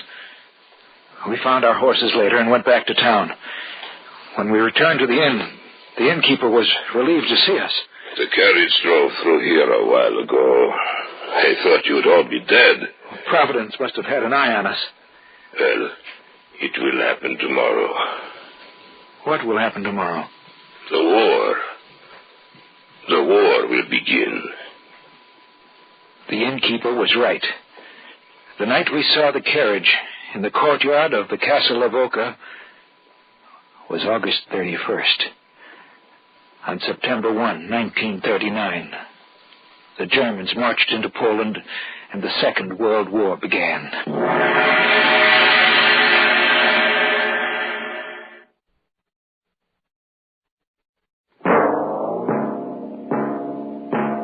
So runs tonight's tale of the unusual, the terrifying, the unknown. Join us again when next we journey down the corridors of the Hall of Fantasy to hear another strange tale of the supernatural. All characters and events portrayed in these programs are fictional, and any similarity to actual events or persons, living or dead, is purely coincidental.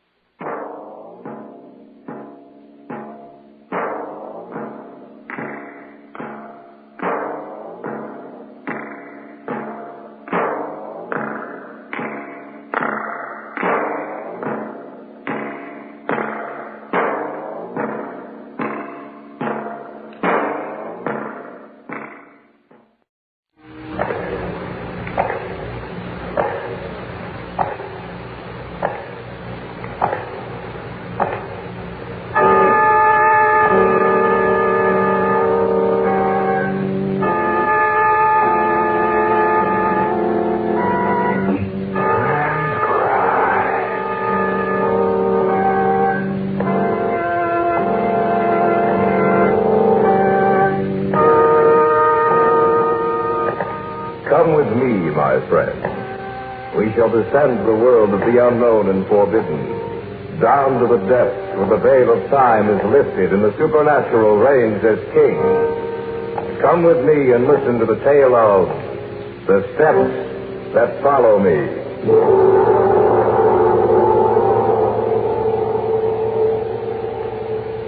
The Death That Walks? Well, how did he come to get that name? 'Cause people around here have seen him at night. But he's dead. That's right, he's dead. And they've seen him walking. It must be their imagination. Ain't their imaginations, I know. I've seen him myself. What are you trying to do? Frighten us? I ain't trying to frighten you none. I don't have to. You frighten me. Old Mr. Thomas, the death that walks. 'Cause he'll come for you. He'll come for you.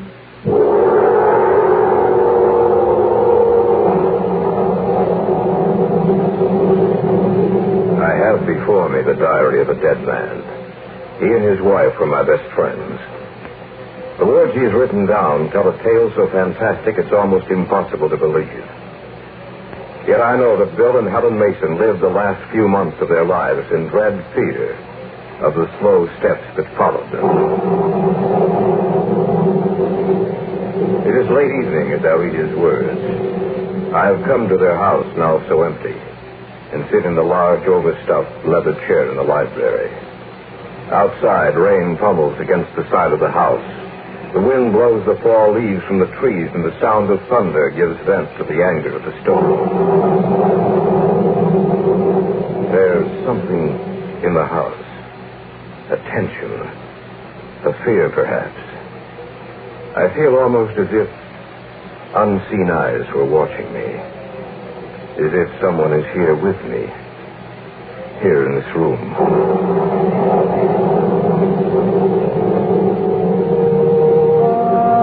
And so I stopped to read his diary. Living words from the pen of a man who sleeps forever. March 3rd. Today, Helen and I came across one of those delightful old southern mansions. We decided to stop and make a study of the place. And Helen was especially interested in taking some color pictures to illustrate our lecture series in the fall.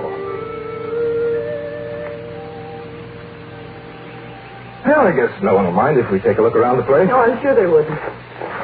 Oh, it's a shame that whoever owns the house and grounds let the place run down this way. It must have been beautiful in its day. I imagine it was, Helen. The house could still be saved, renovated. Beautiful place. Oh, wait a minute. I'd like to get a shot from here. If that turns out, it'll make a nice picture. Helen, Mm-hmm. I wonder what that building is over there. Right over there, just in back of the house. Oh, well, no one's to stop us. Why don't we take a look? All right, let's do. Can't understand why anyone would let the grounds and house deteriorate so. Well, it must have cost a lot of money to run a place as large as this, darling. The real estate office probably couldn't find a buyer. You're probably right. I noticed the other building doesn't seem to be so run down. No. It's in remarkably fine condition. It must have been built a lot later than the house. Seems to be made of stone. Gray stone. I wonder what it's used for. Don't know. Actually, I believe that someone lived in the old house not too long ago, and I think probably the second building was constructed during that time. Well, it's a crime to let a beautiful old place run down like this. Well, here we are. Bill, Yes, dear? it doesn't have any windows. Yes, I noticed that. Seems rather strange. Oh, well, maybe it was used for a store. Oh, look at the door. Oh, what's the matter with it? I think the lock's broken. Yeah, you're right. Why don't we take a look inside? All right. The lock's all rusted through. There. Yeah, that does it. And now to see what's inside. Well, there might not be any windows, but there's a skylight that lets in the sun. Come on, let's go in. All right. Ooh. So cold. So I noticed. Helen, What's there in the center of the floor? That's just what I was going to say. This isn't a storehouse by any stretch of the imagination. It's a mausoleum. That thing in the center of the floor is a sarcophagus. Stone coffin. There's nothing else in here. Just that thing in the center. And yet I feel it's crowded. As if there are things here that we can't see. That's nonsense, darling. Hey, look, notice how the sun falls across the head of the sarcophagus. Wait, I wonder if we're light enough to take a picture. I doubt it, but you could try. Well, I might as well if it turns out that... What are you two doing in here? We noticed the lock was broken, and so we came on in. You shouldn't have done that. Why not? We didn't do any harm. I'm sure of that, but he won't like it. Who won't like it? The thing that sleeps in that stone coffin. What are you talking about? Just what it said. You didn't notice the writing over the door when you came in, did you? What writing? You didn't notice it then. That's a shame. Because you didn't know what you was getting into. Getting into? Look, I'm sorry, but I just don't understand. We didn't hurt anything. We're not intending to steal anything. Well, that don't make no difference. He doesn't care what your reasons were. Who is... They called him Mr. Thomas when he was living. They call him the Death that Walks now that he's dead. The Death that Walks? Well, how did he come to get that name? Because people around here have seen him at night. But he's dead. That's right, he's dead. And they've seen him walking. That must be their imagination. It ain't their imagination. I know. I've seen him myself. What are you trying to do? Frighten us? I ain't trying to frighten you now. I don't have to. You frighten you. Oh, Mr. Thomas. The Death that Walks. I think we'd better go, Bill. You don't believe what I'm telling you. That's all right with me. I don't care what you believe. But you listen to what I'm saying now. If I was you, I'd get away from here as fast as I could. Not just from this place, but from the town, this part of the country. Why? You want me to tell you a little of the story? Yes. All right. Maybe you'll believe me then. Old Thomas came here from someplace in Europe. I say old, but he really wasn't old. Just seemed that way. He bought the house and grounds here and had them cleaned up. So the place looked like it was brand new. And he started building this here building. There's something funny about Thomas, something in his eyes that make you frightened of him. His eyes, they look like the eyes of a dead man. He didn't act like anyone I ever knew. He was always talking about death. Always tells me he could come back after death. I was a caretaker then, just like I am now. After this building was completed, I used to watch him at night, but he'd come out here. It seemed like he was in some sort of a trance. He'd stay out here for hours. And when he'd come back to the house, his eyes would glisten and shine, so you couldn't hardly look at him. A week before he died, he told me that as long as I lived, I was to take care of this place. Because if I didn't, he'd come back and kill me.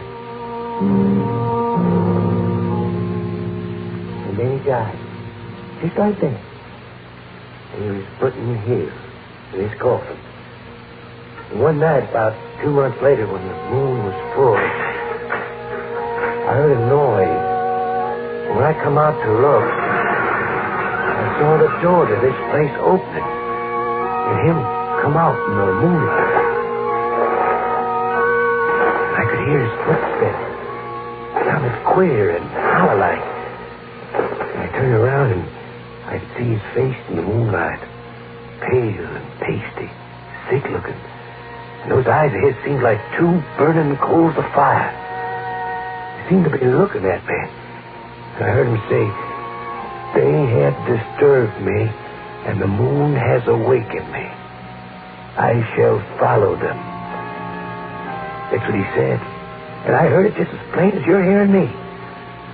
And then he vanished in the night.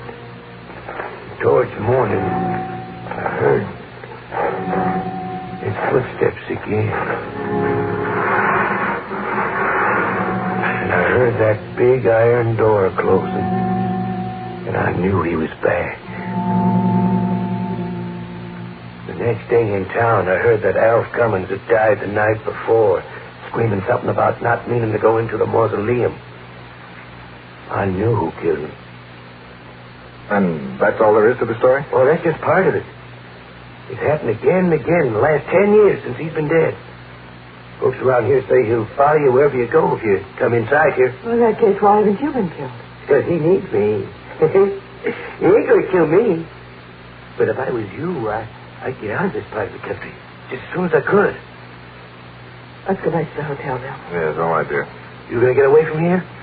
Yes, we'd better get going. I wish I'd have been here when you come, but I was in town getting this lock. You can't go around leaving this door unlocked.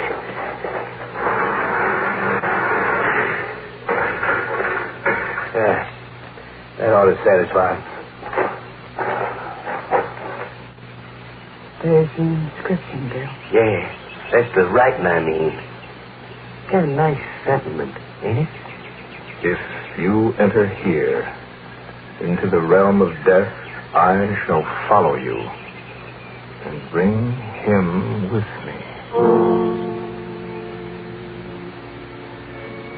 March 3rd, later. I sit here and write these words. It's quite late and the moon has risen full in the sky. Helen is standing by the window looking out. For some reason, I am frightened. And yet I know that a few months from now I shall only laugh at the memory of my fright. However, in the morning, I do believe that we will leave this place. All through? Yes, for tonight at least. I think we'll be leaving tomorrow, Helen. Oh, I'm glad. I don't believe the caretaker still reigns. Yet I'm afraid. Yeah. It's a beautiful night. Yes, isn't it? That moon so big and full that it could... Bill, Yes, dear? look down there at the street. There's a man down there. There's nothing to be... Bill! He's looking straight up at us. And pointing to us. Look at his face, Bill. Look at his face. Pale, pasty looking.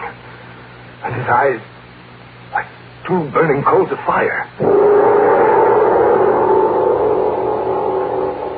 You are listening to the tale of The Steps That Follow Me.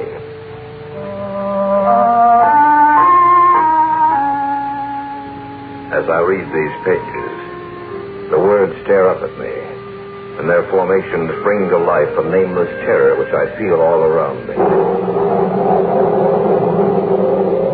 Outside, the storm still rages. Yet the sound of it fades from my mind as the terror in the pages of the volume I hold before me becomes increasingly apparent.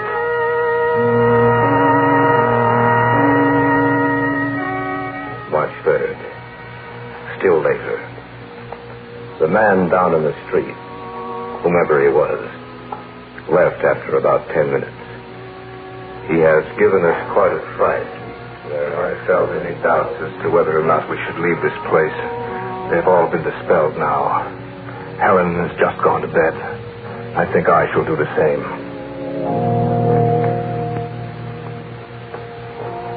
If we're going to leave in the morning, you'd better get to sleep, Bill. I want to get out of here as soon as I can. Yes, I was just coming to bed, Helen.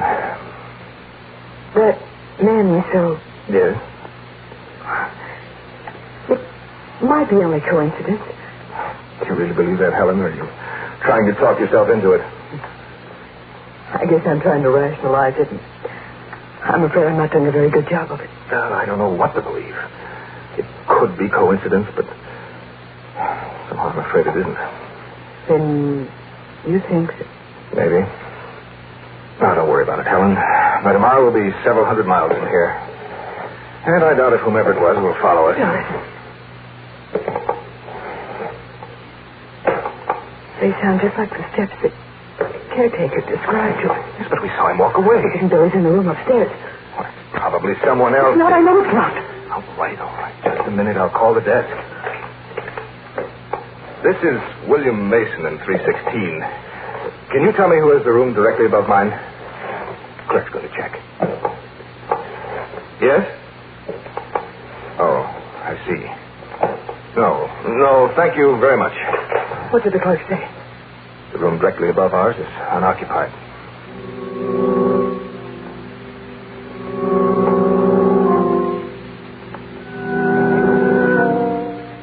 March 4th. We left the hotel a short time after we heard the steps.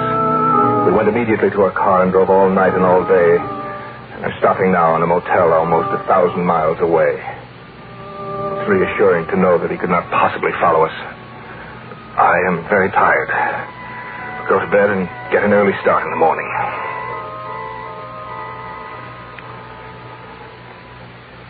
Helen, you asleep? No. What are you thinking about? The words that were written above the mausoleum door. If you enter here into the realm of death, I shall follow you and bring him with me.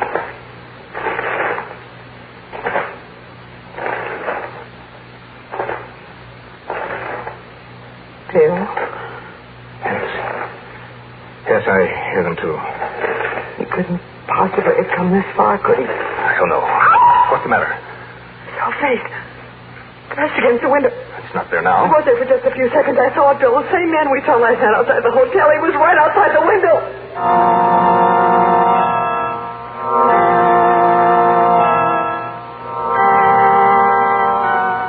March 5th. This morning when I went in to pay the bill, the man who owns the motel said a strange, pasty-faced man had been in earlier and told him to tell me that he would follow me.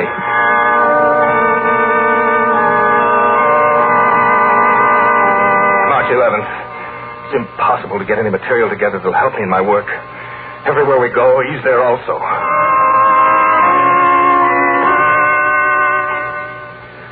March 16th. Yeah, Mr. Mason, this guy said it was all right for you to go on ahead because he was going to follow you. March 22nd. No, he didn't leave a name. He just said that he'd be in touch with you. April 7th. Never saw anyone who looked like that before. Be a friend of yours, Mr. Mason? April 18th. He said he'd follow you. April 29th. Told me to say he'd follow you. May 15th. Follow you. Follow you. Follow you. Follow you. Follow you. Follow you. No, I can't stand it. I can't stand it.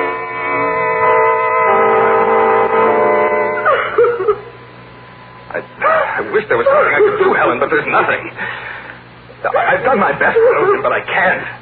We go home, Bill. Oh, if we go home, it'll be the same thing. Maybe it won't. I can't stand this anymore. All right, darling. We'll leave for home right away.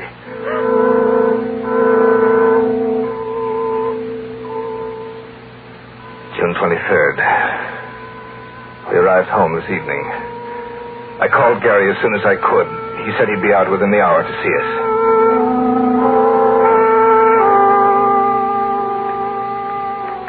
He wasn't able to help us in any way.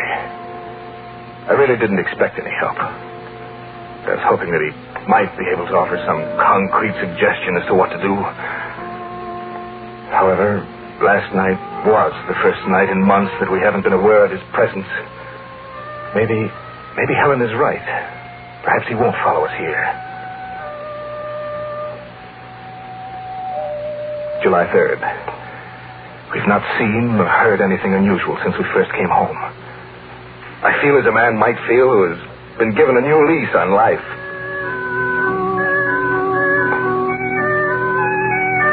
July 10th. Still nothing.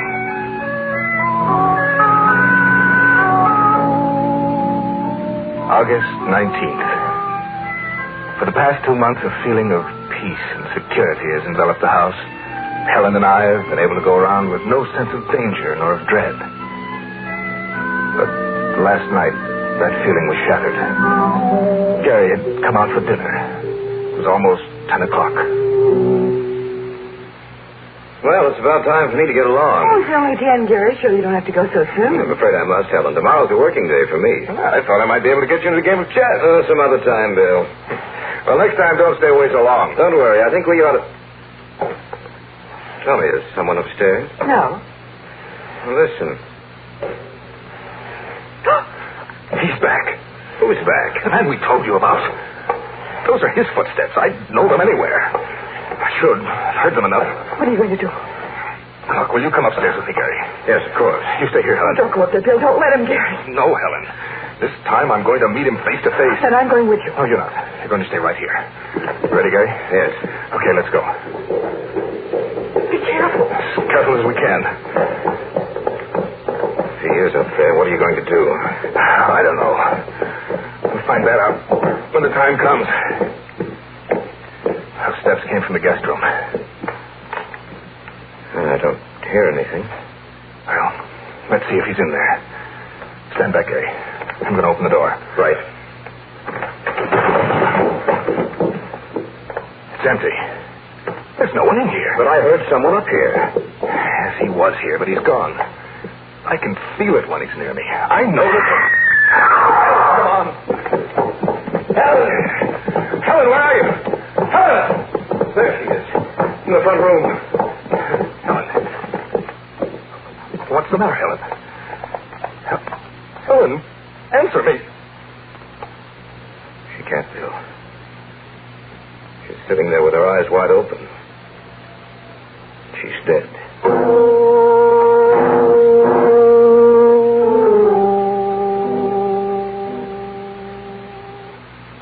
August 23rd. We buried her today. As I sit here in the empty house writing this, I know that Thomas will come for me, too. I am writing this in the hope that someone will find it, read it, and maybe understand my death. It's lonely here, yet suddenly I have the feeling that I'm not alone. Someone is here with me.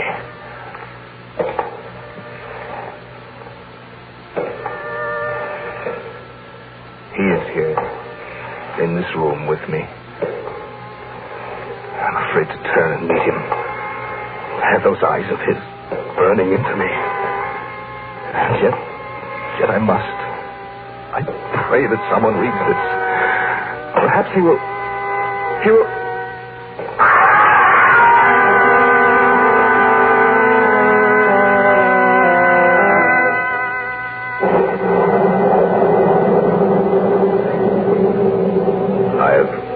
Manuscript in full.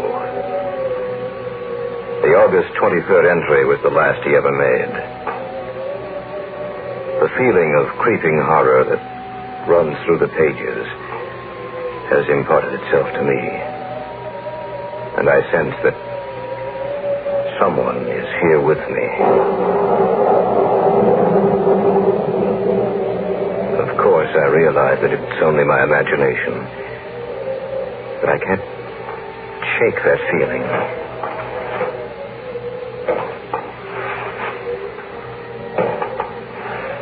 There is someone here.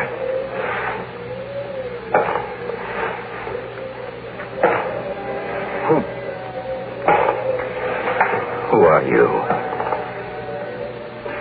Who do you think I am?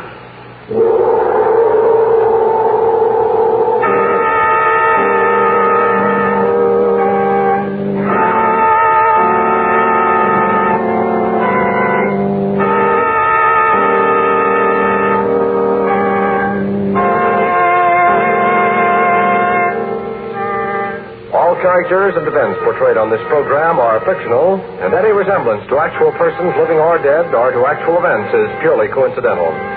Featured on this program were Carl Grayson as William Mason, Eloise Comer as Helen Mason, Richard Thorne as Gary, and Sam Siegel as the caretaker.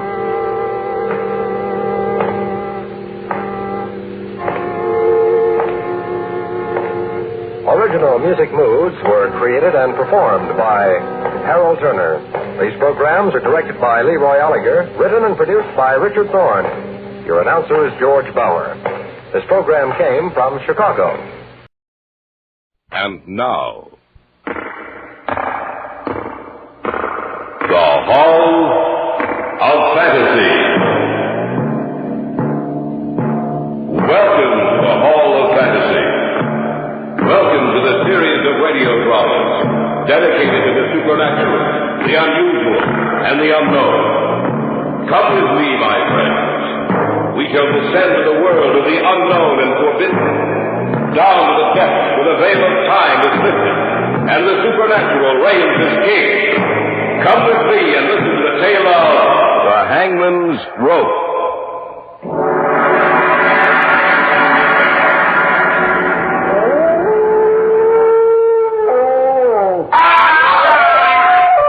It came from our right. We better take a look. Yeah. I hope nothing... Huh? Look. Hanging from that tree, swinging back and forth. It's a man.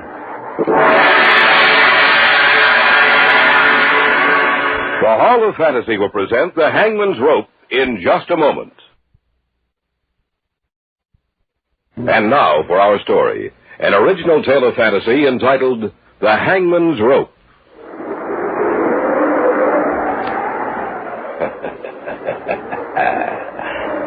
There is a legend, you know. A tale about the hangman. For 23 years, the executioner for the crown.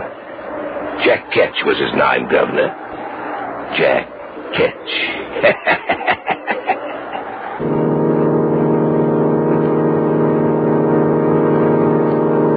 Remember, we were on our way back from the lake, Jim and Carol and I.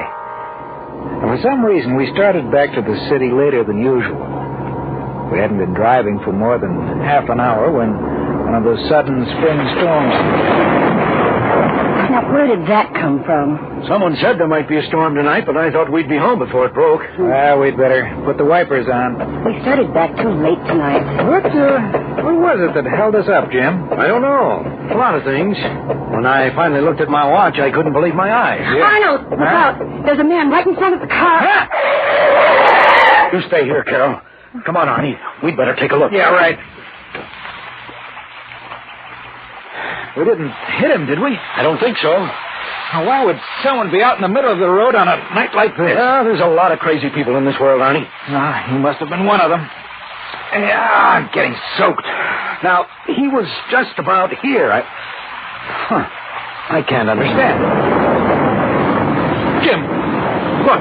Where? There beside the tree. I don't see anything. I guess I was wrong. You know, for a minute I thought I thought I saw someone hanging from their tree. Oh, you must have been mistaken. You know, I can't figure this out, Arnie. That guy was out here on the road, right in front of us. I saw him just as plain as day. But now there's no one around. Yeah. We'd better get back to the car. Yeah, that's for sure. There's no sense looking back at that tree, Arnie. There's nothing back there. I don't know. I thought I saw someone swinging their back and forth with a rope around his neck. No, you couldn't have. Maybe it was some kind of optical illusion. It could have been a shadow or a branch or anything. Yeah, that's right. Anything. Well, there's the car. You two must like it out there in the rain. Are you kidding? No, I'm not. All the time that you were out there in the rain, the man you almost hit was talking to me. What did you say? You heard me. Oh, now, sis, wait a minute. I looked back at the car a couple of times. I didn't see anyone talking to you. Well, I don't know what's wrong with your eyes, then. I asked him if we couldn't give him a lift. And he said, no, he only had a little distance to go. Carol, honey, this is the truth. We didn't see anyone near this car. No. Look, I can prove it. He insisted I take this... Oh, that's strange. What? He was such an unusual man. Not American. He insisted that I accept a ring from him. Practically forced it on me. I put it in my pocket, and now it's gone. And in its place is a funny little piece of rope. Shaped like a hangman's noose.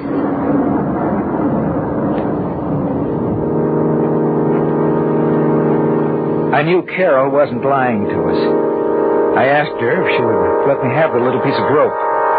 After I dropped them off at their place, I went home, took it out, and set it on the table. I can't explain it, but there was something about that rope which seemed old. It was made of hemp, the kind of rope you would imagine Jack Ketch might have used 250 years ago when he was the hangman.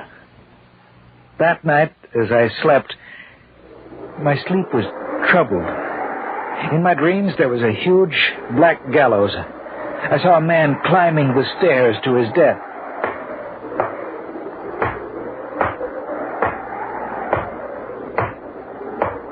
He reached the top and stood there. Standing beside him was a black-hooded man. He raised his hand and... the trap door sprung open. There was a scream. And then I saw this man swinging back and forth. His face was hidden from me, yet there was something strangely familiar about him. I felt as if I knew him quite well. We'll return to the tale of the Hangman's Rope in just a moment. Back now to our tale of fantasy entitled The Hangman's Rope. When I awoke from my dream, I couldn't get back to sleep. For in the black blankness of sleep, I had come into contact with death. As the morning approached, I fell into a nervous sleep. I was awakened...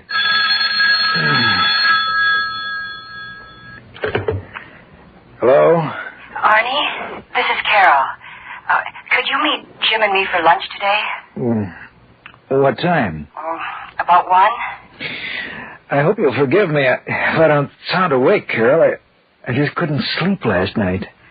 I didn't sleep either, Arnie. I'll see you at 1.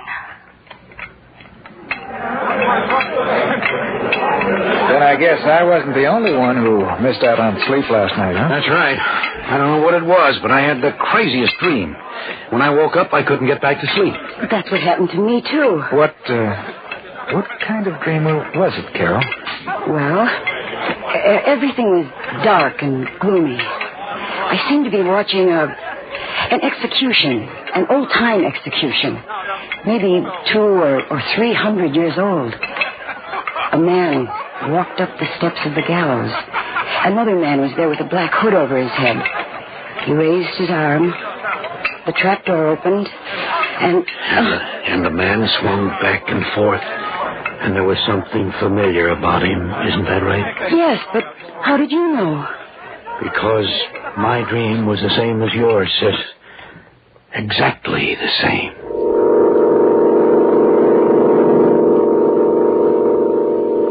Jim's and my vacations were due the following week. We decided to spend it up at the lake, where his family had a cottage. Carol said she might be able to join us on the last weekend, but not before that. Jim and I left the following Friday night. Well, I can certainly use this vacation. Maybe we can catch a few northerns this time, huh? Maybe. Is your family going to come up here while we're there? No. Carol will be up the last weekend, that's all. Well, then I guess we'll have the place to ourselves, huh? Yeah, I guess so. Hey, why are you stopping here? Last Sunday night, this is where we stopped. I'm going to get out and take a look at the side of the road for a minute. Oh, Arnie, why don't you forget about it? I just want to check it, that's all. That's the tree, isn't it? I think so. On that limb. That's where I saw him hanging.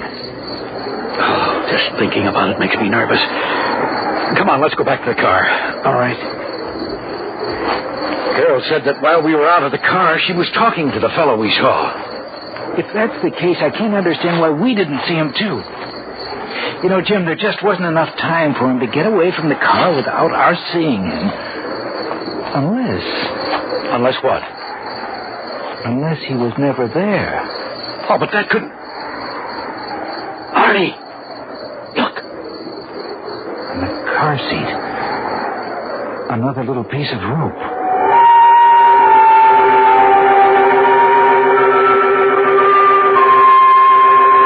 Before I could stop him, Jim threw the little noose out into the darkness. A little piece of rope, an inanimate thing, coiled and twisted, which somehow seemed to be alive. We reached the cottage perhaps half an hour later, and though we were both disturbed by what had happened, still it didn't interfere with our sleep. The next day, we went out fishing early, had little luck, and were on our way back to the cottage when the woman who owned the property next door stopped us. Good morning, Mr. Stanley. Oh, good morning, Mrs. Bennett. Out for the weekend? Well, for the next 2 weeks. Oh, excuse me, Mrs. Bennett, this is Arnold Slade. Pleased to meet you, Mr. Slade. Well, thank you. Same here. You must be that young man that Carol's going to marry. Yes, that's right.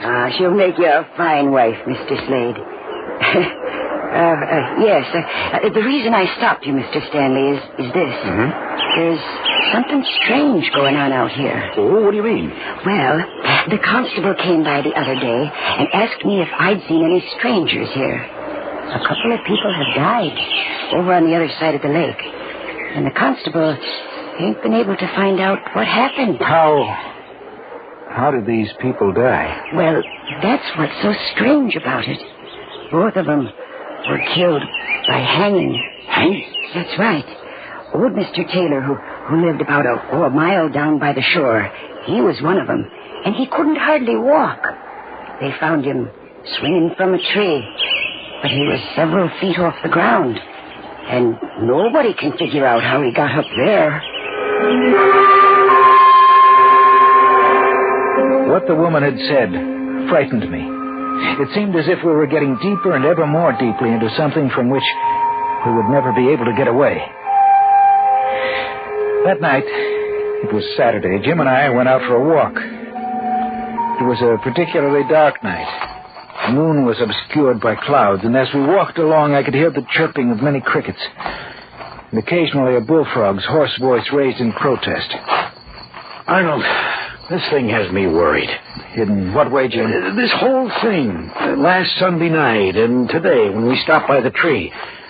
And then what Mrs. Bennett told us. I've been thinking about it, too. Well, that's strange. What? The crickets have suddenly stopped. It's too quiet. Jim, it came from over there. We better take a look. Yeah. just as you said.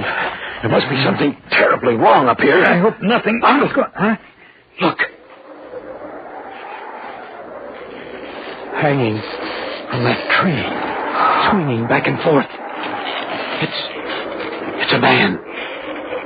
What are we going to do? We better cut him down. No. We better call the authorities first. I guess you're right. Come on, Mrs. Bennett's got a phone. If we hurry, we may be able to get out a great deal of help to the authorities. Jim, did you notice how high that branch was? I saw it. Yes? Why, Mr. Stanley, it's you. Mrs. Bennett, may we use your phone? Well, I suppose so.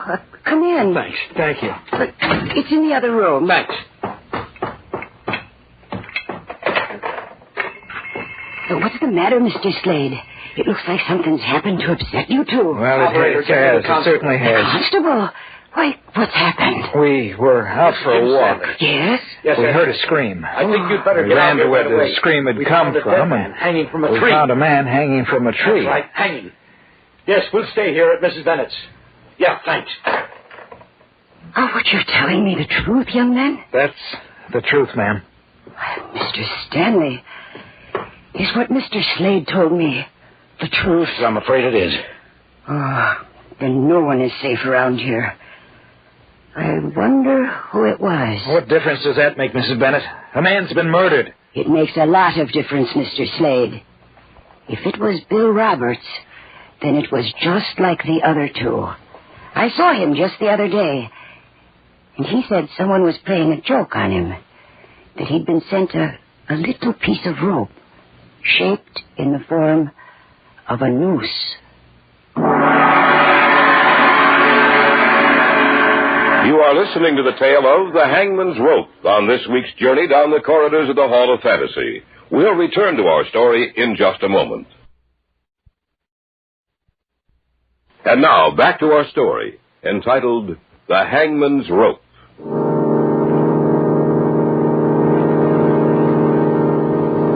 A little piece of rope. Both Jim and I stared at each other for a moment. It might be coincidence. We knew that, but it was difficult trying to make ourselves believe that. About half an hour later, the constable arrived. You two found him, that right, Mr. Stanley? That's right. We were out taking a walk. We heard a scream, and then we found him. Can't make heads nor tails out of this. 3 of them. 3 deaths in 2 weeks, all the same way. They all received a little piece of rope just before they died. A little piece of rope? Yeah, that's right. I say all 3. I ain't seen the body yet, but I have a pretty good idea who it is, Bill Roberts. It's enough to make a person afraid of the dark, Constable. Yeah, ain't it? Well, I want you two to take me to him. I'll go, too. No, you stay here. You stay off the phone. Oh. I don't want the rest of the people to hear anything about this, at least for the time being. Things are bad enough as it is. All right, come on, let's go. Now, remember what I said, Mrs. Bennett. Don't you worry none, Constable. I hope that woman stays off the phone. The whole county will be in an uproar if she doesn't. Do you, have any idea who's behind these deaths? No, I haven't. Funny thing, he was up so high. I don't see how he could have gotten up there by himself. I only wish I had something to work on. Well, we'll see if he's just like the others in a little while. How far away was he? There he is, Constable. I want to get a look at his face. Yeah. I was afraid of that. Who is it? Bill Roberts. But how did he get up there? Branch is 20 feet off the ground. It'd take an acrobat to climb that tree. Bill wasn't any acrobat. Well, how did he get up there? I don't know. 3 people received pieces of rope, and then a couple of weeks later, we find him hanging from a tree. You tell me the answer.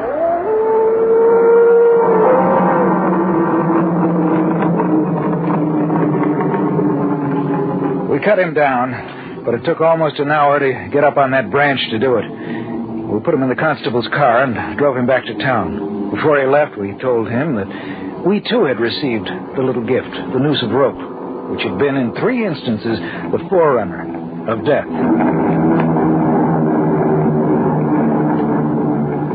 When we got back to the cottage, we had a bite to eat, and seeing as we weren't in the mood to sleep, we sat down to read. I picked up a little book I hadn't seen before and read it from cover to cover. It held an eerie fascination, and I wasn't able to put it down till the last page had been turned, the last word read. Jim? Where did you get this book? I don't know. I don't think I've ever seen it before. Why? It looks like a first edition of 200 years ago. Let me see it. Here.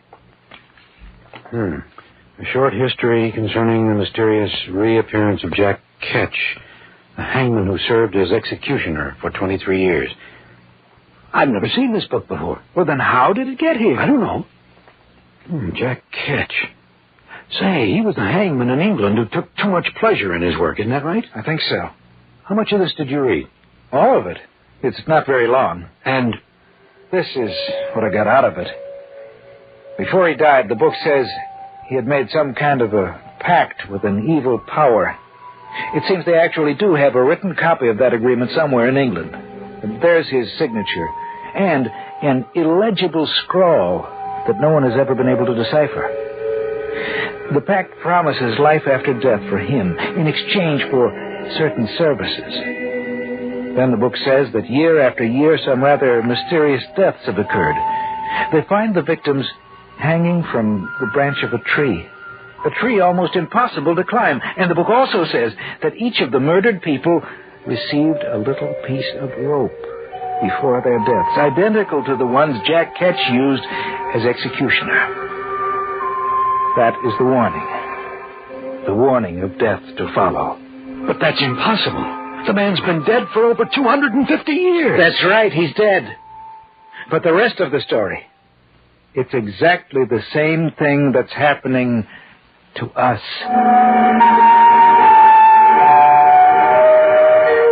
2 days later, in late evening, the rest of the story unfolded. Jim had gone down to the store to pick up some cigarettes. I'd been down to the shore doing a little fly casting and had started back up to the cottage. I was surprised at how quickly night had fallen. I wished that I'd brought along a flashlight. From somewhere across the lake, I heard the cry of a dog, and the sound of it filtered through and was carried along by the night air. For some reason, I became unaccountably nervous. I stopped walking. I felt someone was watching me. Then from the darkness of the trees, a man emerged. Here now. Where be you going? Well, back up to my cottage. I was doing some fly casting till night came. Any luck? No. I'd better be going. No need to hurry. Why? Nice out here, ain't it? I suppose so. Strange thing, you know. The little creatures, they've stopped. Little creatures? That's right, Governor. Crickets and the frogs. They stopped talking. Yes, they have. You frightened of me, Governor? Of course not. What are you laughing at? You wouldn't understand it, Governor. Is that you down there, Mr. Slade? Yes, Mrs. Bennett. Do you mind if I join you? No, of course not. Ah, good. I'd better be going, eh, Governor? I'll see you another time. Who are you talking to? I don't know. He just stepped out of the darkness, and there he was. Well, I guess he's gone now. Yes, I guess he is. Where's Mr. Stanley? He went down to pick up some cigarettes. He should be back soon. Oh, well, the constable told me to tell you that he'd be out tonight. Oh, thank you. Would you mind walking me back to my place, Mr. Slade? It's rather frightening out here when it's this dark. I'll be glad to. That man you were talking to, what did he look like? Well, I don't know. I couldn't see his face. He had an accent. It sounded like he might have come from London. Wait a minute. Huh? I can't understand it. The crickets and frogs, they've been starting and stopping all night. They must be afraid of something. time they stop... What'd you say? Every time they stop, something happens. Arnold, where are you? I'm walking Mrs. Bennett back to her cottage. Anything wrong? No. I got back from the store and I was wondering where you were. It's just that I have a strange feeling that something is going to happen. Let's go up to our place, Mrs. Bennett. Maybe the constable will want to see you, too. That's a good idea. Land sakes, Mr. Slade. The strangest things have been happening out here lately. Arnold! We'll be right there, Jim. Well, there's someone up here now. I thought I was... Jim! Something's wrong, Mr. Slade. I don't know. Jim! What's the matter? Answer me!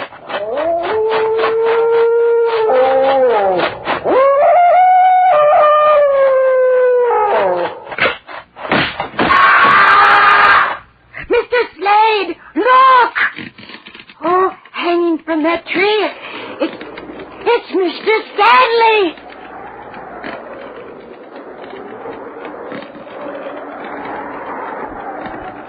There is a legend, you know. A pile about the hangman. For 23 years, the executioner for the crown. Jack Ketch was his nine governor. Jack Ketch.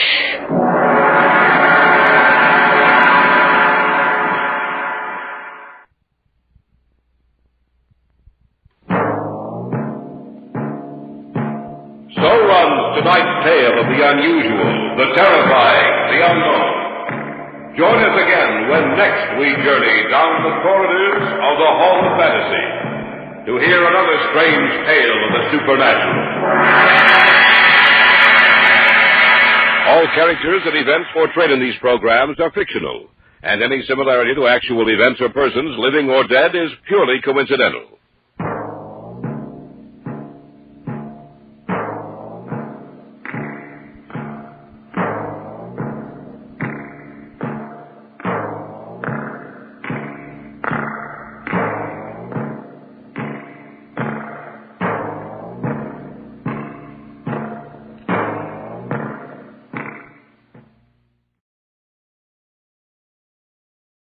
And now, the Hall of Fantasy.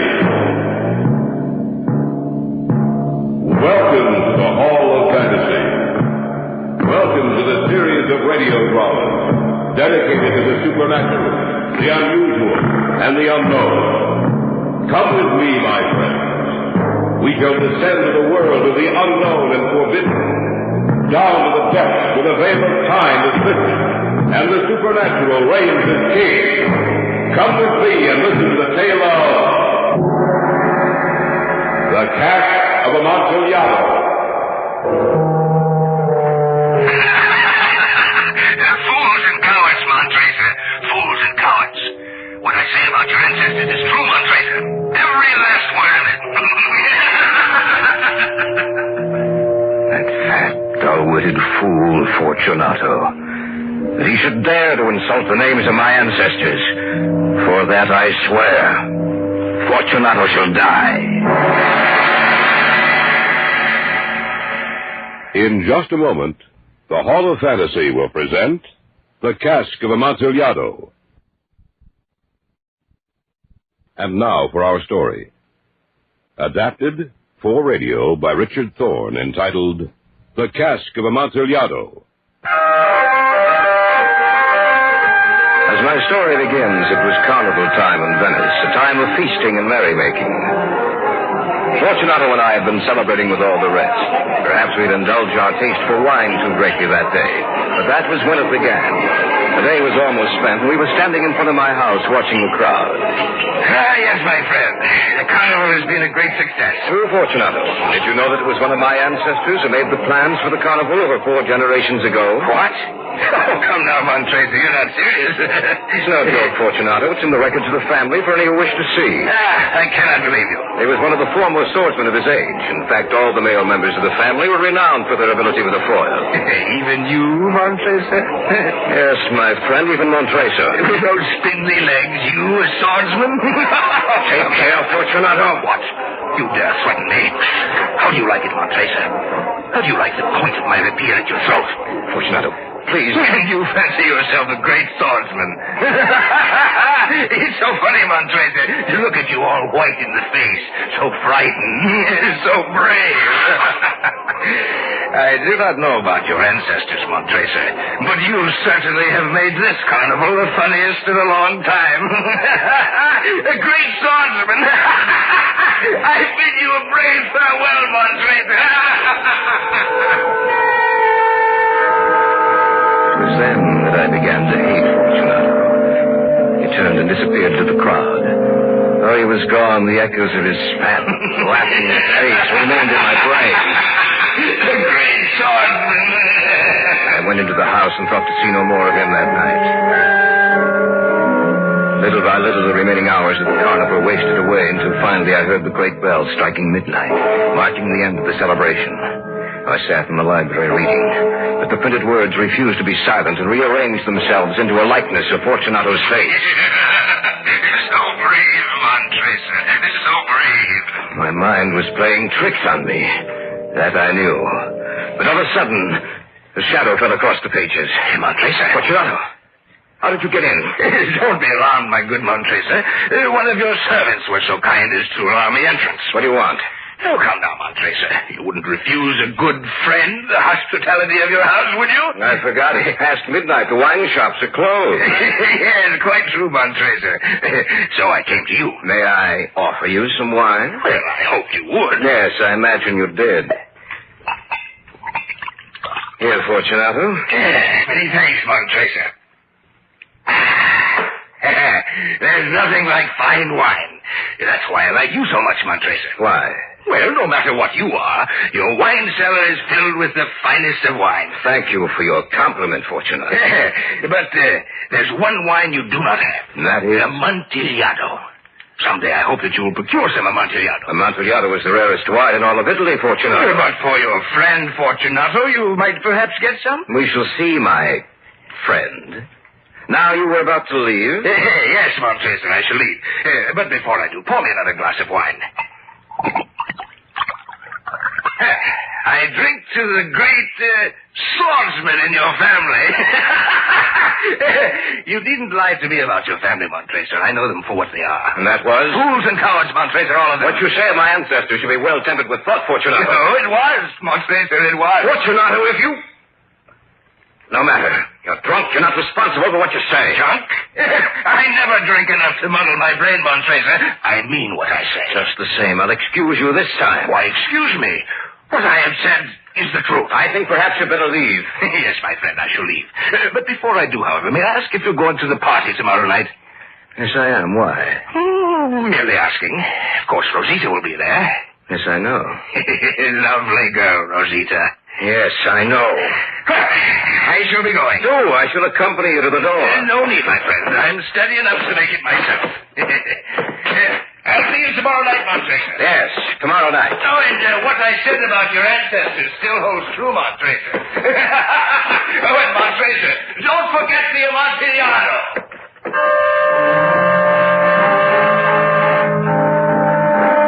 I decided to let the insult pass this time. But if it occurred again, I would settle the score with Fortunato.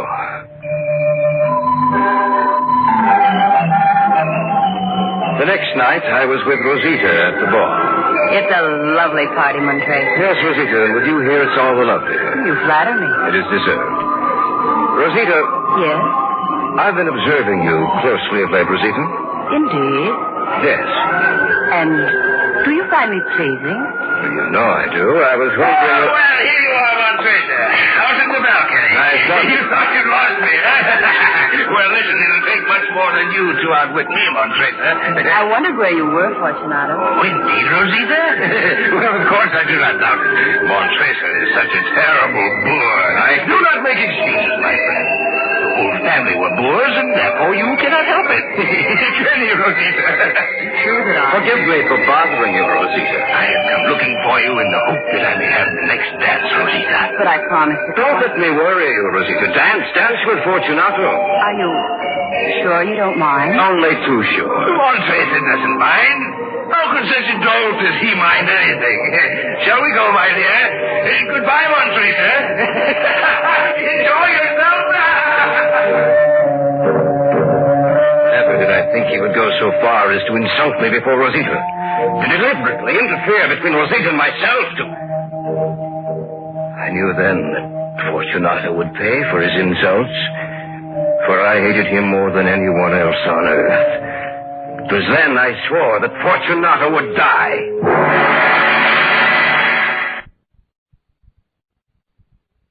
Back now to our story, adapted especially for radio by Richard Thorne, entitled The Cask of Amontillado. I determined then to even the score, to revenge the desecration of my name, of my family honor, and immediately into my brain flooded a host of ideas to destroy him.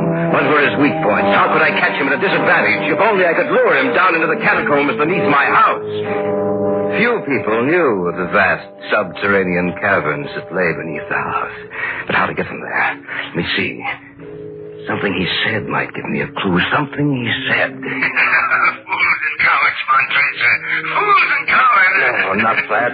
Something else. What I said about your ancestors still holds true, Montresa. Montresa, don't forget the Amontillado. The Amontillado. The Amontillado. Don't forget the Amontillado. Don't forget the Amontillado. Yes, that was it. The Amontillado. The Cask of Amontillado. Wine drinker, was he? A connoisseur of fine wines, eh? That was it. That was the way to accomplish my revenge. Amontillado, the rarest wine in all of Italy. Fortunato would die for a glass of Amontillado. Yes. Fortunato would die for a glass of Amontillado. Accordingly, a few days later, I sent him a message saying I would like to meet him at his favorite place of entertainment and wine merchants in, of course. I waited anxiously for his answer.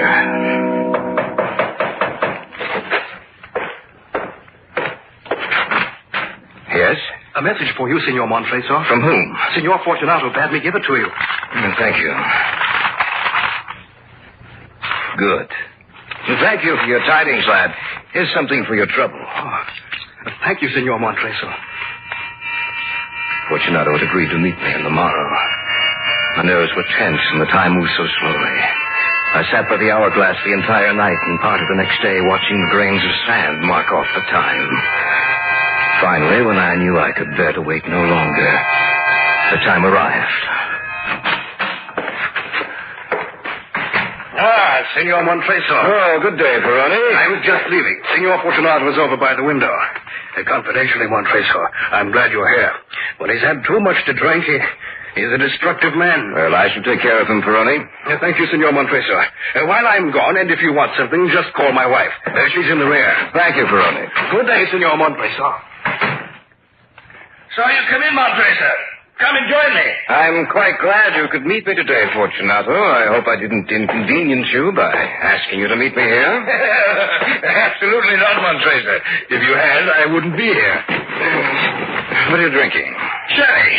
Will you have a glass? Yes, you can pour me a glass of sherry. Well, I assure you, my friend, it's the very best. There you are. Excuse me, Montresa. I have a cold. You should take better care of yourself, Fortunato. It will pass. Well, then, tell me, what did you wish to see me about? Perhaps I'd better not mention it. Oh, come, Montresa. Don't tell me you wanted to see me for nothing. Well, I wanted your advice on something. Oh, what? You see, I have procured a cask of what is supposed to be Amontillado. Amontillado? Where? When? From whom? That I cannot tell you, but you see, I have my doubts about it. A cask of Amontillado? A whole cask? It sounds impossible. I agree with you, my friend. It does sound impossible. Perhaps I was foolish to pay the full Amontillado price without consulting you in the matter. But you were not to be found, and I was fearful of losing a bargain. No, I can't get over it. Amontillado. I have my doubts for Amontillado. And I was satisfied. Amontillado. I had contented to report to Lucchesi. If anyone should know, it should be he. He will tell you. Lucchesi is a fool. But he cannot tell Amontillado from common sherry. And yet some people say his taste is a match for your own. They lie. Well, that is a matter of opinion. No, they lie, I tell you. She is an imposter. I think I'd better be going. I'm going with you. My friend, no. I will not impose upon your good nature. You will not go through, Casey. Montresa, are you insulting me? Why, no, Fortunato. I merely thought... I care not for what you think. I will go with you. It is really your cold that I worry about, Fortunato. It is damp in the cellars. Very damp and very cold. It matters not to me. This cold is a mere nothing. But Amontillado...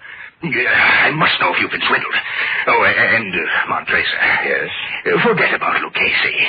He knows nothing about fine wines. As you say, my friend. Shall we go?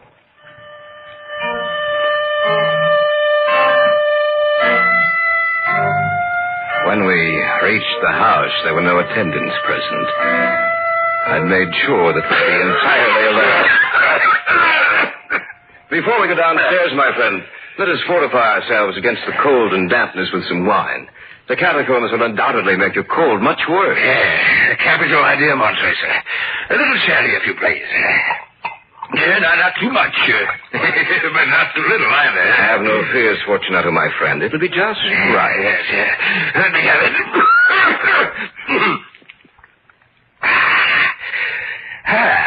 Makes me feel better. Much better. Have another glass, Fortunato. No. Please. Well, on second thought, Montresa, yes, I will have another glass. I thought so. Here you are, Fortunato. Many thanks, Montresa. Drink heartily. Who knows, you may not be alive tomorrow to enjoy it. Yes, Montresa, how right you are. What a sense of humor you have. But I intend to be alive tomorrow.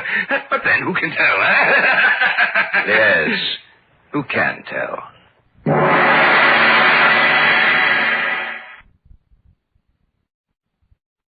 Back now to our story, adapted especially for radio by Richard Thorne, entitled The Cask of Amontillado.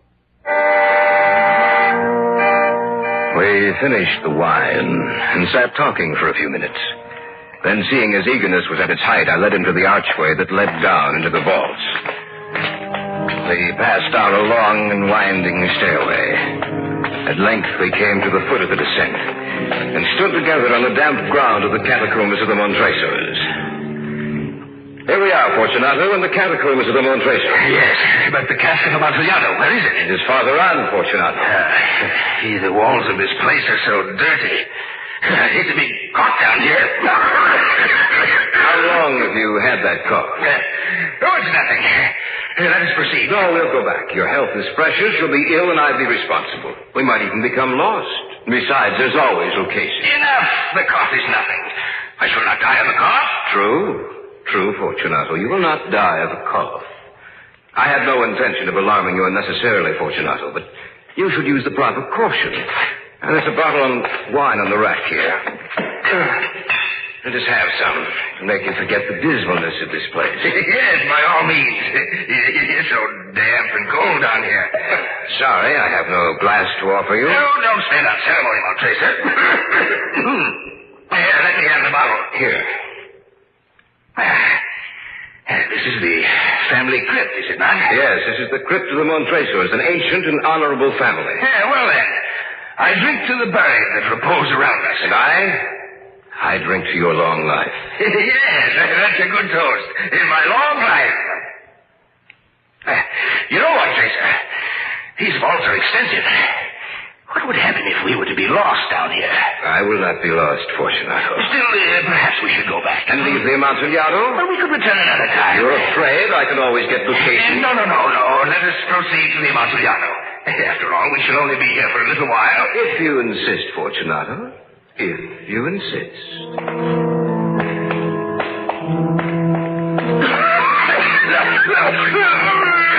Coughing grew worse, but I said nothing. I could see that he was not quite so enthusiastic about finding the Amontillado. We passed through a range of low arches, descended, passed on, and descending again, arrived at a deep crypt. Hey, Montresa. Where is the Amontillado? The Amontillado? Oh, yes, in the crypt, Fortunato. I can't... Where? In that low crypt ahead of you. Why, it's just tall enough for a man of my size. Yes, isn't it? But, I do not see the Cask of Amontillado. Oh, but you will, Fortunato, you will. You wouldn't want to turn back now, would you? A man of your courage. I will not have it said that Fortunato was a coward. Now then, just where is the Amontillado, Montresa? Lift your torch a little higher, Fortunato. You'll see it. Where? Just inside this niche, Fortunato. Just inside. Why did I hide it here? You forget Amontillado is the rarest wine in all of Italy, Fortunato. Yes, you're wise, Montresa. Now, Fortunato, herein lies the Amontillado. As for Ducati... Here's a fool. Yes, Amontillado. A whole cask of Amontillado. Yes, go in. Get to the Amontillado, Fortunato. The Amontillado. This rock is in the way. Put your hands up high and push, Fortunato. No, higher. That's it. That's just right. Montresa, what are you doing? Just chaining you, Fortunato. But Montresa, the Amontillado. Now, Fortunato, dance. Dance with Rosita. You should have seen the look of terror on his round face. He could barely move. The crypt was just the right size for him. Just the right size for him to die in. Then I began to work. I began walling up the entrance to the niche in which Fortunato was chained. Montresa, what are you doing? Even a dolt can understand what I'm doing, Fortunato. Even a dolt such as Montresa. Please, Montresa, don't wall me up in here. I didn't mean the things I said. Please, I promise I shall leave Rosita alone. Yes, Fortunato, you will leave Rosita alone. Have mercy, Montresa. I'm sorry for what I said. It's too late, Fortunato. Too late to make excuses. I had barely finished with the first year of masonry when I discovered that the effect of the wine had worn off Fortunato. He began shaking his chains in an effort to throw them off. I don't get loose, Montresa. I'll throw these chains off and I'll kill you. Do you no good to shake those chains? They're strong, Fortunato. I made sure of that. Montresa, look, I'll give you anything you want. Rosita, money, 1,000 lira. Anything at all. Anything. No, Fortunato, I find this payment enough. Montresa, please. Please have pity on me. Pity, Fortunato? You ask for pity? I have no pity for you. For the love of heaven, Montresa! His head was twisted over his shoulder, watching me as I piled brick upon brick. With each stone I put into position, his eyes took on a look of increasing terror and torture. He made little sounds in his throat. I continued my work. I had finished laying the 7th tier of rocks before I paused to rest. The wall was almost upon a level with my chest. Help me, someone! Help me! Montesa's mad. Montesa's trying to kill me! Help me! Take on it all! You may shout all you wish. No one can hear you. Someone will know that you took me. Saw me. But they'll find me even if I'm dead. And you'll be punished. Few people know of these catacombs, Fortunato, and those who do are my friends. Yes. This is a very good joke indeed, Montresa. Who would have thought that you had such a sense of humor? But don't you think your little joke has gone far enough? We will have many a laugh over it as we drink our wine, eh? I will have many a laugh over it, Fortunato. I don't think you'll be able to laugh. Montresa, you can't be in earnest. So much in earnest that you'll die for it, Fortunato. Please, Montresa, please, Montresa! He began to scream. But then, after a while, he was silent. His eyes watched every move I made. With a great deal of effort, I raised the last stone and shoved it into position.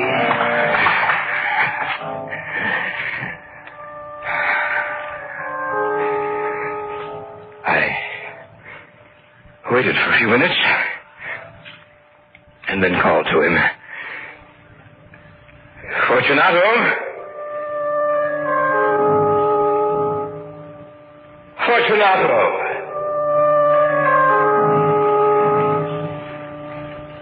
Dear me. Where is Fortunato?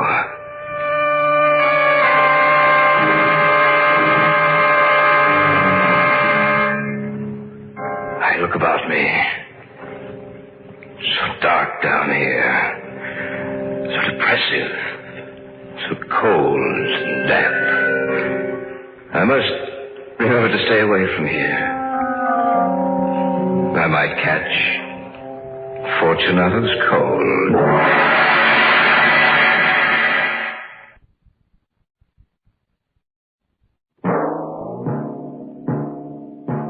So runs tonight's tale of the unusual, the terrifying, the unknown. Join us again when next we journey down the corridors of the Hall of Fantasy to hear another strange tale of the supernatural. All characters and events portrayed in these programs are fictional, and any similarity to actual events or persons, living or dead, is purely coincidental.